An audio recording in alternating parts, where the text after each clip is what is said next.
மாதிரி நம்பிக்கை நம்மகிட்ட இருந்து வைங்களேன், அந்த வாரத்துக்கு நம்மளுக்கு பதில் இல்லாமல் போயிடும். அந்த மாதிரி ஒரு அடிப்படையில் நம்ம சௌகரியமாக என்ன நிலை இருக்கிறோம்னா, இஸ்லாத்தினுடைய அடிப்படை குர்ஆன் ஹதீஸ் மட்டும்தான். ஃபர்ஸ்ட் விஷயம். இந்த தௌஹீத்னு சொல்லக்கூடிய எல்லா இயக்கங்களும் தமிழகத்தில் உலகம் பூரா நமக்கு தெரியாது. தமிழ்நாட்டில் நம்ம கேரளாவை எடுத்துக்கலாம், இந்தியாவோட எடுத்துக்கலாம்.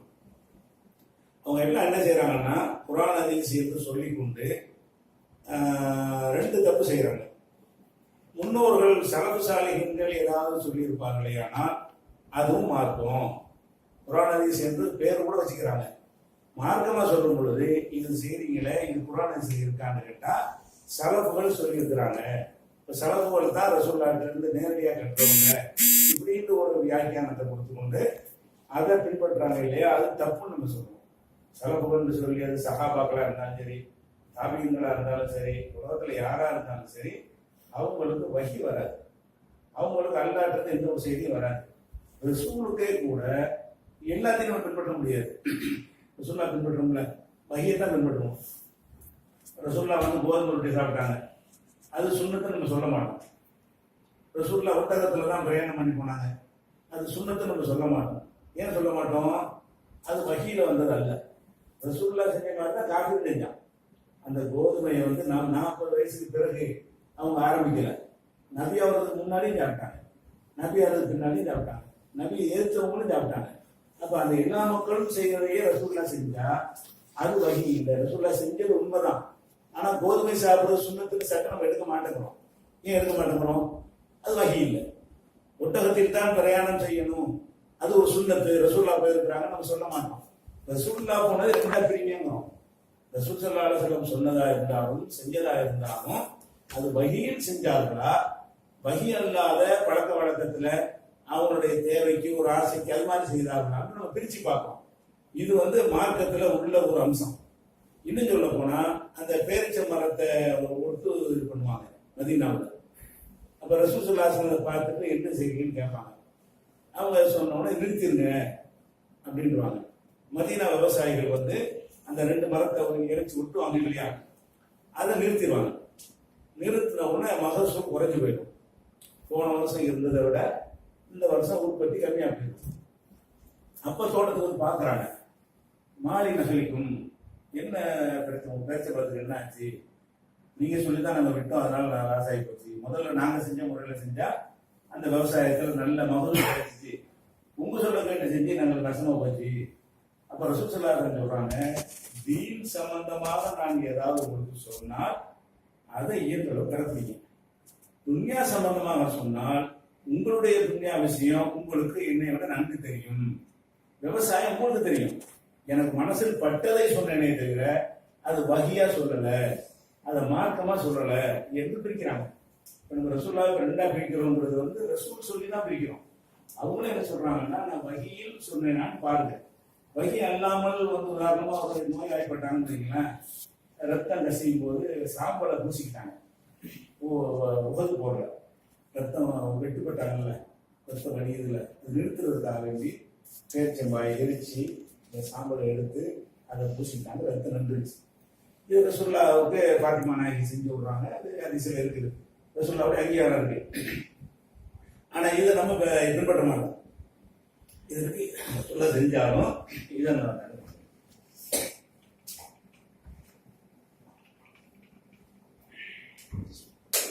ரசூலுல்லாஹ்வுக்கு செஞ்சாலும் இதை சுன்னத்து சொல்லக்கூடாது.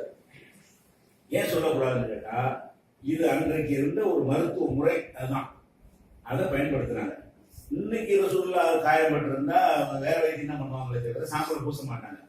அன்றைக்கு இது வைத்தியம். இதையே வகை இல்லைங்கிறோம்னா இன்னைக்கு ரசூலுல்லாஹ் சொல்லிலாம் பாத்திமா நாயகி செய்யல, எல்லாரும் செய்வாங்க. யாருக்கு காயப்பட்டாலும், ஒரு காஃபிருக்கு காயப்பட்டாலும் அந்த காலத்து மருத்துவத்தில் என்ன செய்வாங்க, சாம்பலை பூசுவாங்க, ரத்த ஓட்டத்தை நிற்பாட்டுவாங்க. அது இன்னைக்கு இன்ஃபெக்ஷன்லாம் ஆகுதுதான். ஆனால் ரத்த ஓட்டம் நிற்கிறது முக்கியமான விஷயம். அந்த அளவுக்கு உயிரை காப்பாற்றிக்கிறதுக்காக செய்வாங்க. அப்ப ரசூலுல்லாஹ்வுடைய வாழ்க்கையில் இருந்து இதுக்கும் நம்ம என்ன செய்யறோம்னா, இது வஹீல செஞ்சதா வழக்கத்தில் செஞ்சதா, அல்லாஹ்வுடைய ரசூலுக்கு மட்டும்தான் செஞ்சாங்களா, எதிரிகளும் செஞ்சாங்களா? ரசூலுல்லாஹ் காலத்துல எல்லா வைத்திய முறையுமே காஃபிர் செஞ்சதுதான். வைத்திய நபி வழி மருத்துவம்னு சேர்த்து சொல்றாங்க இல்லையா, நபி வழி மருத்துவம்னு ஒண்ணு கிடையாது. எல்லாமே காஃபிர்கள் அதை எதை செஞ்சாங்களோ அதைத்தான் ரசூல் ஸல்லல்லாஹு அலைஹி வஸல்லம் செஞ்சாங்க. அப்ப இன்றைக்கு ரசூல்லா இருந்தாங்கன்னு சொன்னா இன்னைக்கு ஏதாவது வைக்கிறத தேர்வு செஞ்சுதான் செய்வாங்களே தவிர இப்ப சாம்பலை பூச மாட்டாங்க. இப்ப கூட இது வந்து நடுவுரை மருத்துவம் சொல்லக்கூடிய ஆக்சிடென்ட் ஆகிட்டாங்க, சாம்பலை பூச மாட்டாரு. அதுக்காக சொல்லுவாரு தவிர அவர் வந்து ஆஸ்பத்திரிக்கு தான் போறாரு, சாம்பலை பூசுறது கிடையாது. பொய்யா நம்புறதா சொல்றாங்க. அப்ப எது அடிப்படை என்னன்னு கேட்டா ரசூலுடைய விஷயமே இரண்டாக பிரிக்கப்படுமையானால் மற்றவங்களுடைய விஷயம் தான் வகி இல்லைன்னு பிரிச்சு வகியத்தான் எடுக்கணும். அல்லாட்டிலிருந்து வந்தாதான் எடுக்கணும். அல்லாட்டிலிருந்து வராம வந்து ரசூல் அவங்களா சொன்னாங்கன்னா எடுக்க இயலாது. அப்போ ஒவ்வொரு செயலுமே ஒரு மனிதனுடைய எடுத்துக்கொண்டாலும் கூட அவன் வந்து அவனுக்கு 2-3 நிலைமை இருக்கு. இப்போ ஒரு நாட்டினுடைய பிரதமர் இருக்கிறார், அந்த பிரதமர் சாப்பிடுறாரு.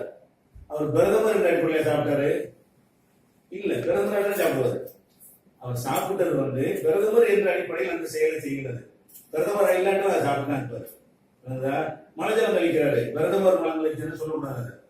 அவர் மனிதங்கிற முறையில செஞ்ச ஒரு செயல் தானே தவிர அது பிரதமர் என்ற அடிப்படையில் செஞ்சது இல்லை. அது மாதிரி போய் அமெரிக்க அதிபரை சந்திச்சு வந்து ஒப்பந்தம் பண்றாருன்னா இது பிரதமர் என்ற அடிப்படையில் செஞ்சது. அமெரிக்காவுக்கு போறாரு, ஒரு அதிபரை சந்திக்கிறார், 2 பேரும் பேசுறாங்க, ஒரு அக்ரிமெண்ட் போடுறாங்க, ஒரு செல்லாத அறிவிக்கிறாங்க. இதுகள் எல்லாம் வந்து பிரதமர் என்கிற ஒரு முறையில அவங்க செஞ்சது. அப்ப மனிதனுடைய எல்லா செயல்களுமே அப்படி பிரிக்கிறோம். ரசூலுக்கு மட்டும் பிரிக்கல. ஒரு கல்லூரி முதல்வராக இருந்தா முதல்வருங்கிற முறையில இவர் சொல்றாரா சும்மா சொல்றாரு நமக்கு தெரியும்.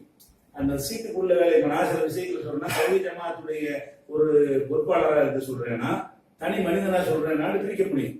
இது மாதிரி வந்து ரசூல்லாவுடைய விஷயங்களையும் இது யதார்த்தமா அவங்க எல்லாருக்கும் தெரிஞ்ச சிம்பிளான ஒரு விஷயம் தான். இது மாதிரி ரசூல்லாவுடைய விஷயத்தையும் நம்ம பிரிக்கணும். பிரிச்சு வகையை எடுத்துக்கிறவங்க வகை இல்லாத இருக்கணும். அது முக்கியமான ஒரு தெளிவானதான் பரீராவுடைய சம்பவம் உங்களுக்கு தெரியும். பரீரான்னு ஒரு அம்மா, அவங்களுக்கு புருஷனை பிடிக்கல, சேர்ந்து வாழ மாட்டேங்கிறாங்க. புருஷன் பேர் முகீஸ் வந்து ரொம்ப உடைஞ்சு போய் தாடிலாம் நினைக்கிற அளவுக்கு கண்ணீர் விட்டு அழுது பார்க்கவே பரிதாபமா இருக்கிறாரு. இந்த அம்மா வந்து சேர மாட்டேங்குது. சொல்லாட்ட புகார் வருது. பார்த்தா அம்மாவை கூப்பிட்டு சொல்றாங்க, ஏமா நீ அவரோட சேர்ந்து வாழலாமே அப்படின்னு கேட்கறாங்க. பார்த்தா பாவமா இருக்கு. அப்ப அந்த அம்மா என்ன சொல்றாங்கன்னா, இது வந்து நீங்கள் ஒரு மனிதர் என்ற முறையில பரிந்துரை செய்கிறீர்களா மார்க்க சட்டமான்னு இருக்கிறாங்க. மனுஷங்கிற முறையில பரிதாபப்பட்டுதான் செய்யறேன், அப்ப எனக்கு அது வேணாம். பரிதாபப்பட்டு சில சொல்லுவோம்ல, அதை சொல்லாதான் சொல்றாங்க. அது அந்த அம்மா என்ன சொல்றது கேட்டா, இது சட்டமா சொல்றீங்களா, உடனே நான் அவரோட சேர்ந்து வாழ்றேன், இதுதான் மார்க்க சட்டம், இதுதான் வகி என்று நீங்க சொன்னா நான் தீர மாட்டேன். நீங்க ஒருத்தர் இறக்கப்பட்டு நீங்க சேரணும்னு அது எனக்கு முடியாது அப்படின்னு கவனம் கேட்கிறாங்க. ரசூல்லா வந்து என்ன செய்யறாங்க, சட்டம் இல்லாம ஷஃபாத்துங்கிறாங்க. சும்மா ரெக்கமெண்ட் பண்ற வேற ஒண்ணும் இல்லை. அப்ப லாஹாஜத்தில் எனக்கு ஒரு தேவையில்லை போயிட்டாங்க. ரசூல்லா சொல்லி மீறிட்டு போயிட்டாங்க. மீறிட்டு போனாங்க, ரசூல்லா கண்டிக்கல. ஏன்னா ஒரு ரசூல் சொல்ல மீறல, மனிதர் சொல்ல தான் மீறிக்கிறாங்க. வகியை மீறல. வகியை அல்லாட்டிருந்து வந்த ஒரு உத்தரவுன்னு சொல்லி இருந்தா அவரோட வாழ்ந்துருப்பாங்க. அப்ப நம்மளே என்ன செய்வோம்னா, மார்க்கத்துல 2 பேர் விவாகரத்து செய்யற ஒரு உரிமை இருக்குது. புருஷன் முன்னாடி வந்துருவாங்க. இது சேரவே சேராதுன்னு தெரிஞ்சா கூட நம்ம என்ன செய்வோம், கொஞ்சம் பாருங்க சேர்ந்து வாழ்வேன் அப்படின்னு சொல்லுவோம். இது வந்து சட்டம் கிடையாது. அவருக்கு தெரிகிறது உரிமை இருக்குது, இருந்தாலும் நம்ம சேர்ந்து வாழலாங்க. அந்த மாதிரி ரசூல்லா சொல்ற விஷயம். அப்ப சஹாபாக்கள் அப்படித்தான் ரசூல்லாவும் ட்ரைனிங் கொடுத்துருந்தாங்க. வகி என்னன்னு அதை பிரிச்சு பார்த்து பின்பற்றுறது. அப்ப ரசூல்லாவுக்கு இந்த நிலையை வழங்கி கொண்டோம் என்றால் சஹாபாக்கள் ஏன் பின்பற்றணும்? அவங்களுக்கு வகி எது வகி இல்லாத எதுன்னு தெரியும். வகியை பார்த்து செஞ்சாங்களா, வகியை பார்க்காம அவங்களா செஞ்சாங்கன்னா தெரியும். அல்லாவுடைய ரசூலுக்காவது வகி இல்லாத வந்து கண்டுபிடிச்சிட முடியும். வகி குரான்ல இருக்கிறது, அதை வச்சு ஆதாரத்தை வச்சு பிரிச்சு கண்டுபிடிக்க முடியும். இந்த ஒரு பேசிக்ல சஹாபாக்களை பின்பற்றுதல் என்கிற விஷயம் முன்னோர்களை அந்த சஹாபாக்கள்னு சொல்லி கொள்வாங்க தவிர சஹாபாக்கள் கிடையாதுன்னு இருக்கலாம். அவங்க சஹாபாக்கள்னு சரப்பு வார்த்தை போடுவாங்க, அதுல தாபீன்களை முன்னாடி சேர்ப்பாங்க, அதுல இந்த டைம் அந்த மாதிரி இமாம்கள்லாம் முன்னாடி சேர்ப்பாங்க. அவங்க சரப்புவாங்க. ஸ்டார்டிங்ல சஹாபிப்பாங்க, சஹாபி சிறப்பு எல்லாம் சொல்லுவாங்க. ஆனா சஹாபியோடவா நிறுத்துவாங்களான்னு பாத்தீங்கன்னா அந்த சஹாபி வார்த்தை கூட சரப்புன்னு மாத்துவாங்க. சலப்பு கொடுத்துருவாங்க. சலப்புனா முன்னோர்னு அர்த்தம். அந்த வார்த்தைகள் எல்லாரும் அடங்குவாங்க. அது முன்னோர்னு சொல்லி கொண்டு கடந்த காலத்தில் உள்ள அறிஞர்கள் சொன்னதெல்லாம் மேற்கோள் காட்டி இதான் மாற்றணும் அப்படிம்பாங்க. சரி, சொல்லிட்டு போன நல்ல கருத்தை சொன்னா ஏத்துக்கலாம். அது குரான் இல்லாம இருந்தா, குரான் நம்மளை இப்படி தண்ணி சொன்னா ஏத்துக்குவோம் கரெக்டா இருந்தா. குரான் மாற்றமா இருந்தா அப்படி கொண்டு வேண்டியதானே. இந்த விஷயத்துல வந்து முஜாஹிதா இருந்தாலும் சரி, மடவரா இருந்தாலும் சரி, இவங்க ஜாத்தா இருந்தாலும் சரி, அஹ்லதீஸா இருந்தாலும் சரி, இதில் அவங்க வேறுபடுறாங்க. இது தௌஹீத் அல்லது வஹியை பின்பற்றலன்னா அப்படி தௌஹீதாகும். அல்லாஹ் ஒருத்தனுக்கு தான் அதிகாரம், அவனை தவிர யாருக்கும் கட்டுப்பட மாட்டேன்னு சொல்லுவதுக்கு பேர் தான் முழு தௌஹீத். அல்லாஹ் சொன்னாலும் கேட்பேன், எவ்வளவு சொன்னாலும் கேட்பான்னு அது எப்படி அது தௌஹீதாக இருக்க முடியும்? அல்லாஹ்ட்டு வரலன்னு நல்லா தெரியுது. அவருடைய மார்க்கத்தை நமக்கு சொல்ல அவர் யார்? அவரே அந்த மார்க்கத்தை கடைபிடிக்க கடமைப்பட்டவர். இந்த சஹாபிய அல்லாஹ்வுடைய மார்க்கத்தை கடைபிடிக்க கடமைப்பட்டவராக இருக்கிறார். அவர் இப்படி எனக்கு உத்தரவு போடுவாரு? அப்ப நம்ம அந்த மாதிரி அந்த சஹாபி ரசூலுல்லாஹ் சொன்னாங்கன்னு சொன்னா ஏற்றுக்கிறோம். சஹாபி ஒரு செயலை செய்யறாரு, இப்படி ரசூலுல்லாஹ் செய்வதை நான் பார்த்தேன். அவங்க பொய் சொல்ல மாட்டாங்க நம்புறோம். ஆனா அப்படி சொல்லாம அவங்களா செஞ்சாங்கன்னு வைங்க, அவங்களா தான் செஞ்சிருக்கிறாங்க. அதே நம்ம எடுக்கணும், எல்லாம் நம்ம கேள்வி கேட்க மாட்டானே. அப்ப அந்த யோகத்து கொள்ள பூஜூகும் அந்த வசனம்லாம் இதுதான் சொல்லுது. யாழைத்தனா அத்தானல்லா அத்தான ரசூலா, இதை சொன்னா தான் ஜெயிக்க முடியும். இன்னும் அத்தானா சாதத்தனா குப்ரானான்னு சொன்னா அப்படி வச்சுக்கிறாங்க. முன்னோர்கள் பெரியவர்களை பின்பற்றணும், எங்களை வழிகெடுத்துட்டாங்க, நரகத்திற்கு சொல்லுவோன்றது. இந்த பேசிக்ல தமிழக, கேரளா, இந்தியாவில் உலக அளவில் சில இடங்கள் இருக்குது. இங்க இல்லை. எல்லாருமே இந்த விஷயத்துல அது மாறுபடுறாங்க. இது பிரதானமான ஒரு விஷயம். ரெண்டாவது, இது சுத்தமா உள்ள போதும் இந்த விஷயத்துல. இன்னொரு விஷயம் என்னன்னு கேட்டா, குரான் இருக்கு, ஹதீஸ் இருக்கு. ரெண்டுமே ரசூலுல்லாஹ் காலத்துல நம்ம வாழ்ந்து வைங்க, ரெண்டு சமமானதுதான். குரான் வசனத்தை ரசூலுல்லாஹ் சொல்றாங்க, கேட்குறீங்க, அதுவும் அதே அந்தஸ்து தான். ரசூலுல்லாஹ் என்ன செய்யறாங்கன்னா அவங்க இதை சொல்றாங்க, நமக்கு அதை நம்ம கேட்கணும். அப்ப ரெண்டுமே சமம். ஏன்னா ரெண்டு ரசூலுல்லாஹ்க்கு வர்றது ரெண்டு வகையான சமமானது. ஆனால் ரசூலுல்லாஹ்வுக்கு பிந்தி உள்ள மக்களை பொறுத்த வரைக்கும் குரான் ஹதீஸ் சமமானது இல்லை. குரானும் ஹதீஸ்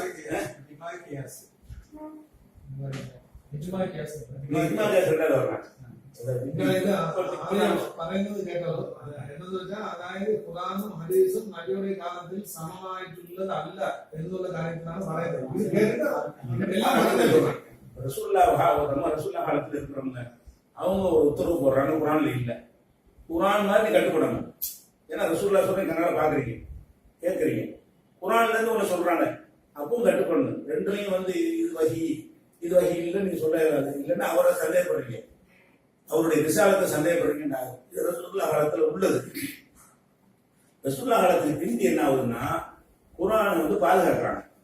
அது உள்ளத்திலையும் பாதுகாக்கிறாங்க, எழுத்துலையும் பாதுகாக்கிறாங்க.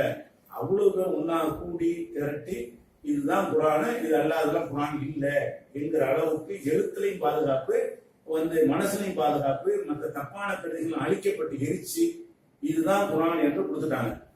இந்த குரான் என்று இதுதான் குரான் என்று சஹாபாக்கள் அதுதான் குரான் சொன்னாங்க. தாபியன்களுக்கு அதுதான் குரான், இன்றைக்கு அதுதான் குரான், எந்த நாட்டுக்கும் அதுதான் குரான். இது பாதுகாக்கப்பட்டுச்சு. ஹதீஸ் என்பதை பொறுத்த வரைக்கும் இப்படி எல்லாரும் எழுதி வைக்கப்படுறதா எழுதாதீங்கன்னு சொன்னாங்க. யார் தத்துப்பு அணி ரயில குரான், குரானை தவிர எதையும் நீங்கள் என் சார்பாக எழுதக்கூடாதுன்னா கலந்துருன்னு சொல்லி. அப்ப ஹதீஸுகளை இப்படி ஒரு புக்கு வடிவாக ரசூலுல்லாஹ் காலத்தில் எழுதல. 1-2 சஹாபாக்கள், அப்துல்லாஹ் இப்னு அம்ர் இப்னு ஆஸ் மாதிரி சில சஹாபாக்கள் 1-2 ஹதீஸுகளை எழுதி வைத்திருந்தார்கள். கேட்ட அனைத்தையும் எழுதவில்லை.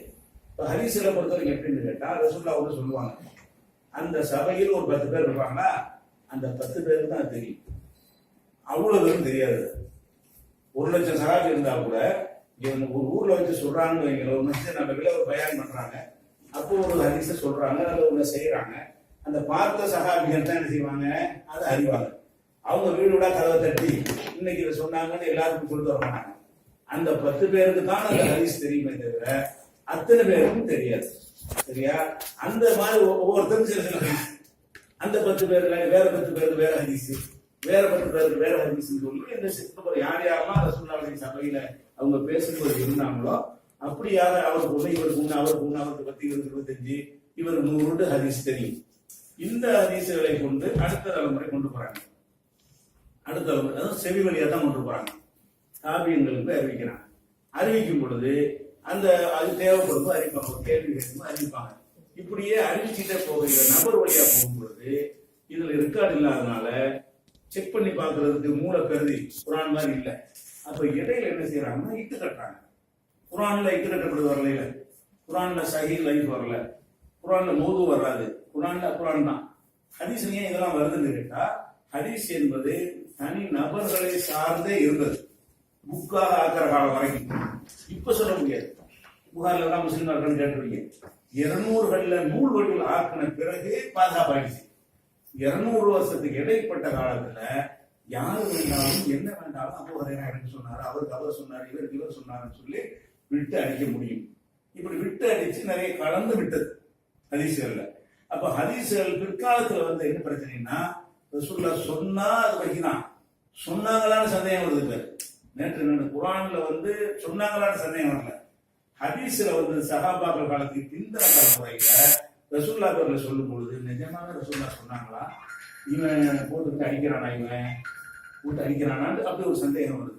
அது 2 தலைமுறை 3 தலைமுறை 4 தலைமுறை 5 அறிவிப்பாளர் வரும் பொழுது அதுல யார் எப்படி இருந்தா, அவர் நினைவாற்றல் சரியா இருந்தாரா, குழம்பி போய் கிடந்தாரா, ஒரு முனாஃபிக்காக ஊடுருவி முஸ்லிமா வேடம் போட்டு கொண்டு ரசூலுல்லாஹ் பேரை சொல்லி ஹதீஸ் எடுத்து கட்டுற மாதிரி பேரை எடுத்து கட்ட முடியாதா? ரசூலுல்லாஹ் சொன்னாலும் ஒரு செய்தியை சொல்லிட்டு ஒரு சஹாபி பேரை நான் எடுத்து சொல்லிட்டு ஒரு தாபியின் பேரை எடுத்து சொல்லிட்டு பேர்களையும் எடுத்து கட்டலாமா? பொய் சொல்லணும்னு நினைச்சிட்டான்னு சொன்னா மத்தனை மட்டும் எடுத்து கட்ட மாட்டான், பேர்களையும் எடுத்து கட்டணும். அப்ப அப்படிங்கிற மாதிரியாக எக்யூரிட்டி கூட சொல்லி இருக்கலாமே. அன்னைக்கு அறிஞர்கள் மத்தியில குழப்பம் வந்து அவங்க சில முடிவு போடுறாங்க, இதுக்கு ஒரு தீர்வு கண்டு ஆகணும். குர்ஆன் எப்படி நம்ம வந்து எழுத்து வடிவில் நம்ம பாதுகாத்துக்கிறோமோ ஹதீஸ்களையும் நம்ம பாதுகாத்து ஆகணுன்றதுக்காக வேண்டி அந்த விதிமுறைகளை அவங்க உருவாக்குறாங்க. அறிவுபூர்வமான காரணத்தோட எப்படி ஒரு செய்தி நம்புறாங்க, உண்மையாளராக இருக்கணும், போய் எது ஏற்றுக்கூடாது, இது பெரிய விஷயம், ஆதாரம் விஷயம் இல்லை. அப்போ ஒருத்தர் அறிவிக்கிறாருன்னா அவர் உண்மையாளராக அந்த ஊருக்கு போவாங்க, அவரை பற்றி விசாரிப்பாங்க. இப்படி ஒரு ஊரா போய் அவருக்கு யார் சொன்னான், அவர் சொன்னவர் இப்படி ஒரே காலத்தில் வாழ்ந்துருக்காங்களா, அந்த மாதிரி சந்திக்கவே இல்லையா, சந்திக்கவே இல்லைன்னு எப்படி சொன்னாரு, இப்படின்னு பல கோணங்கள்ல ஆய்வு செஞ்சு நம்பகத்தன்மை, நாணயம், தொடர்பு அருந்து போகாம இருக்கக்கூடிய ஒரு விஷயம், இதெல்லாம் கவனத்துல கொண்டு முடிவாக கருத்துல கொண்டாங்க. எல்லாத்துக்கும் பேசிக் வந்து குர்ஆனுக்கு மாற்றமா இருக்கக்கூடாது. ரசூலுல்லாஹ் சொன்னதாக ஒரு செய்தி வறுமையானால் குர்ஆனுக்கு மாற்றமா ரசூல் பேசுவாங்களா? பேச மாட்டாங்க. அப்ப ரசூல் பேசினார்கள் ஒரு சொல்லப்படுமையானால் ஒருத்தவங்க 2 பேரும் சொல்ற விஷயம் அது. குர்ஆன் மாதிரி அவங்க உம்மத்து சொல்ற விஷயம் அல்ல. குர்ஆன் வந்து உம்மத்தே வந்து உம்மத்தா சொல்லணும், ஒரு உம்மத்து அடுத்த உம்மத்துக்கு அடுத்த உம்மத்து அடுத்த உம்மத்துக்கு சொல்றோம். ஹதீஸ்கள் வந்து உம்மத்தா சொல்றதில்ல, ஒரு நபர் அடுத்த நபருக்கு சொல்வார். இங்கேயும் ஒருத்தர் தான் அறிவிப்பாளர் இருப்பாரு, அவர் அங்க ஒரு 2 பேருக்கு சொல்வாரு, அவர் அங்க ஒரு 3 பேருக்கு சொல்வாரு. அப்ப 2 3 சொல்லக்கூடிய ஒரு செய்தி குர்ஆனுக்கு முரண் இல்லையானா ஏத்துக்குவோம், நம்ம அலட்சியப்படுத்த மாட்டோம். 2 பேர் சொன்னாலும் ஹதீஸ் அப்படிதான் மனப்பாடம் பண்ணிதான். குர்ஆனு மாத்தமா இருந்தா, குர்ஆன்ல ஒண்ணு இருக்குது, அதுக்கு நேர் மாத்தமாக ஒரு ஹதீஸ் இருக்கிறது. இப்ப நம்ம என்ன பாக்குறோம்னா, இது 50 நேரம் அறிவித்த ஒரு வஹி, இது வஹிதான் என்று அனைத்து சஹாபாக்களும் அறிவித்திருக்கிறார்கள் குர்ஆனை பொறுத்தவரைக்கும். இது ஒரு அபூ ஹுரைராவோ, அபூ ஹுரைராவுக்கு அடுத்து 2 பேரோ, அதுக்கு அடுத்து ஒரு 3 பேரோ அறிவிக்கிறாங்க. இப்படி உண்மை ரசூல் அடைஞ்சிட்டு ஒப்பிட்டு பார்க்கணும், இது வந்து இந்த குர்ஆனுக்கு மாற்றமா இருக்கு. அப்ப இன்னும் சொல்ல போனா ரசூலுல்லாஹ் காலத்துல முனாஃபிக்களும் இருந்திருக்கிறாங்க. அவங்க யார் என்று ரசூலுல்லாஹ்வுக்கு தான் தெரியுமே தவிர அனைத்து சஹாபாக்களுக்கும் பட்டியல் கொடுக்கல, அது லிஸ்ட்டை கொடுத்து இவங்கெல்லாம் முனாஃபிக்னு சொல்லல. அவர்களும் என்னவா இருந்திருப்பார்கள், சஹாபாக்கள் தான் இருந்திருப்பார்கள், மற்றவர்கள் பார்வையில சஹாபாக்கள் தான் இருந்திருப்பார்கள். சஹாபிங்கிற காலத்தில் முனாஃபிக் இருந்த மாதிரி அவன் பேர பிள்ளையெல்லாம் முனாஃபிக் இருக்க மாட்டானா, அங்கேயும் இருக்கும். காபியர்களையும் நடிக்கக்கூடியவங்க என்ன செய்வாங்க, அவங்களும் இந்த உம்மத்துல ஒரு ஆள் மாதிரி தான் இருப்பாங்க, ஆனா வெளியில கண்டுபிடிக்கல. அப்படிங்கிறவங்க கடந்து இருந்தார்கள் என்கிற அடிப்படையில் பார்த்தோம்னு சொன்னா அந்த மேட்டரை கவனிக்கணும். குர்ஆனுக்கு மாற்றமாக வஹி முரண்படாது, அல்லாஹ்வுக்கு மாற்றமா ரசூல் பேச மாட்டாங்க. அப்படி ஒன்று சொல்லப்படுமையானால் அவர் நம்பிக்கையான ஆளுகளை பற்றி நம்ம சொல்லி இருந்தாலும் அது ஹதீஸ் அல்ல. ஹதீஸ் கண்டிப்பா பின்பற்றணும். ஆனா குர்ஆனுக்கு மாற்றம் என்றால் அது பேர் ஹதீஸ் அல்ல. 2 ஏற்றுக்கிற முடியாது. எந்த ஒரு மனுஷனும் முரண்பட்ட 2 எப்படி ஏற்றுக்கிறது? உட்கார்ந்து இங்க உட்கார்ந்து இருக்கிறீங்கன்னா நிக்கிறீங்கிறது பொய், உட்கார்ந்து இருக்கிறீங்க 2 இருக்கிறீங்கன்னா அது எப்படி 2 எப்படி நம்ம ஏற்றுக்கிறோம்? முரண்டா தானே. ஒரு உசுரோட ஒருத்தர் செத்து போயிட்டாருன்னு சொல்றது, செத்துட்டாருன்னா உசுரோட இல்ல, உசுரோட இல்லைன்னா செத்துட்டாரு, அப்படித்தானே சொல்றேன். முரண்பாடான 2 விஷயங்களை நம்புறதுங்கிறதுக்கு பேர் மடமை. அது எந்த ஒரு இதுலையும் ஏற்றுக்கொள்ளப்படாத விஷயம். உலகத்துல எந்த ஒரு சித்தாந்தத்தினாலையும் நிராகரிக்கப்பட்ட ஒரு விஷயம் முரண்பாடை ஏற்றுக்கொள்வது என்பது. அப்படிங்கிற வகையில குர்ஆனுக்கு மாற்றம் போவதா அது ஹதீஸ் அல்ல. புகாரில் இருந்தாலும், ஏன்னா புகாரில் ஒரு மனிதர் அவர் உங்களை நம்ப மாட்டோம் நினைச்சிருக்கிறாரு, உங்களை நினைச்சிருக்கிறாரு. அவர் கிடைச்ச தகவல் அடிப்படையில் அவர் கணிச்சது 100% கரெக்டா இருந்தா அவர் அண்ணாவா? அவர் கணித்தவர் தப்பா இருக்குமா? உங்களை நம்பகமானவர் விசாரிச்சு சொல்லியிருப்பாங்க, நீங்க உள்ளுக்குள்ள கள்ளத்தனம் பண்ணிருக்கலாம், பிறகு அல்லாஹ்வுடைய மறுமையெல்லாம் தெரிய வேண்டியதா இருக்கலாம். அப்படியான யாராவது தப்பு இருக்கலாம், வெளிப்படையே தெரியல, ஆளை சொல்ல வேண்டியது இல்லை. மேற்ற பார்க்கவும் தப்பா இருக்குது. இந்த மேற்ற பார்க்கவும் தவறாக இருக்கிறது அப்படின்னு நம்ம என்ன செஞ்சிடறோம், இது நிராகரிக்கணுங்கிறோம். இது புது கொள்கைலாம் கிடையாது. இது ஷாஃபி, அஹ்மது, ஹம்பல் இந்த காலத்திலேயே ஃபர்ஸ்ட் மேற்று குர்ஆனுக்கு மாற்றமாக இருந்தால் ஹதீஸ் அல்ல. ஹதீஸை ஏற்றுக்கிறேன், குர்ஆனுக்கு மாற்றமாக இருந்தால் அது நபி சொன்னது அல்ல. ரசூலுல்லாஹ் காலத்தில் வாழ்ந்தா அந்த கேள்வி வராது. நம்ம கேட்டோமே, ரசூலுல்லாஹ் காலத்தில் வாழ்ந்தோம்னு சொன்னா அவங்க வாயால நம்ம கேட்கும் போது ஹதீஸ் அல்லன்னு சொல்லுவீங்க. அவங்க சொல்லு ஏங்காவது விழுவுத. அடுத்தவங்க சொன்னாங்கன்னு வரும்போதுதான் சொன்னாங்களான்னு டவுட் வருவீங்க. இப்படி ஃப்ராடெல்லாம் இருந்தாங்க, ஃப்ராடெல்லாம் நிறைய பேர் இருந்தாங்க. சொரக்காத்துக்கா சொர்க்கத்துக்கு போகலான்னு சொன்னாங்க. அவங்க வியாபாரத்துக்கு அதுல மன்னர்களை புகழ்றதுக்காக வேண்டி இட்டு கட்டினாங்க. ஷியாக்கள் அழிய போடுவதற்காக அதுவும் ரசூலுல்லாஹ் வரலாறு சொன்னாங்க. ஷியாக்கள் போய் கட்டினா அவ்வளவு நம்பமானு சொல்லுவாங்க. நம்ம எதை ஷியா ஹதீஸ் ஒதுக்கி வச்சிருக்கிறோமோ அந்த ஹதீஸை போய் ஷியா குரூப் கட்டிங்கன்னா அவ்வளவு நல்லா இல்லை, அவனுக்கு நல்லா இருக்கும், அவங்களாம் நல்லா இருக்கும் சொல்லியிருக்கிறாங்க. அதனால அலி மூத்தாவில அலி வரணும், வானத்தில் இருக்கிறாரு, அலி வருவாரு, மறைவானது அறிவாரு, அலிக்கு தான் வகி எல்லாம் கொடுத்தான், எல்லா ரசூலுல்லாஹ் சொன்னாங்கன்னு வசீத் செஞ்சாங்க. அலிக்கு எனக்கு பிறகு ஆட்சிக்கு வரணும் என்று அலிக்கு தான் வசீத் செஞ்சாங்க. இப்ப ஷியா ஹதீஸத்துல இந்த ஷியா ஹதீஸ் அறிவிச்சவங்கலாம் யாருன்னு கேட்டா ஷியா பார்வையில் நம்பிக்கையான தான். நமக்கு தான் பெயர் ஷியாக்கள் பார்வையில் அவன் நம்பிக்கையான. அது மட்டும் பார்க்கணும்னு சொன்னா உண்மையை கண்டறிய இயலாது. மேற்று கருது நல்லா பாதுகாத்து தந்திருக்கான். சில உரசு குரான்ல உரசி சில சரியானது சொல்லக்கூடியதுல ஒரு சில சதவீதம் குறையும். நம்பர்லாம் சொல்ல முடியாது, எத்தனை ஹதீஸ் ஆகலாம் இருக்கலாம். அது குரானுக்கு மாத்தமா அது கேட்கிறேன்னு. இப்போ உதாரணம் சிம்பிளா புரிஞ்சுக்கிறேன்னு சொல்றாங்க. இப்ப ஆயிஷா நாயகி அறிவிக்கிற ஹதீஸ் நிறைய இருக்கின்ற மாதிரி ஒரு ஹதீஸ் இருக்குன்னா 5 முறை பால் குடித்தால், குழந்தை பால் குடித்தால் அது தாய் பிள்ளை உறவு ஏற்படுத்தணும். குழந்தை அந்நிய பெண்ணிட்ட 5 டைம்ஸ் பால் குடிச்சிட்டாங்கன்னு சொன்னா தாய் பிள்ளை அது ரலாத்து சட்டம் வந்துடும் சொல்லி இருந்தது. அப்புறமேல 10 தடவை பால் குடித்தால் இந்த தாய் பிள்ளை உறவு ஏற்படும் என்று இருந்தது. பிறகு 5 தடவை என்று மாற்றப்பட்டுவிட்டது. ரசூலுல்லாஹ் மரணிக்கிற வரைக்கும் இந்த ஒரு வசனம் குர்ஆனில் இருந்தது, ஓதப்பட்டு வந்தது. ஆயிஷா நாயகி இது முஸ்லிம்ல இருக்குது. அப்ப ரசூலுல்லாஹ் மரணிக்கும் போது இருந்த ஒரு வசனம் தான் இப்ப இருக்கணும்ல, குர்ஆன்ல இருக்குன்னு ஆயிஷா நாயகி சொல்றாங்க. 5 முறை பால் குடித்தால் தாய் பிள்ளை உறவு ஏற்படும் என்று குர்ஆனில் இருந்தது, அது ஓதப்பட்டு வந்தது, மாற்றப்படல.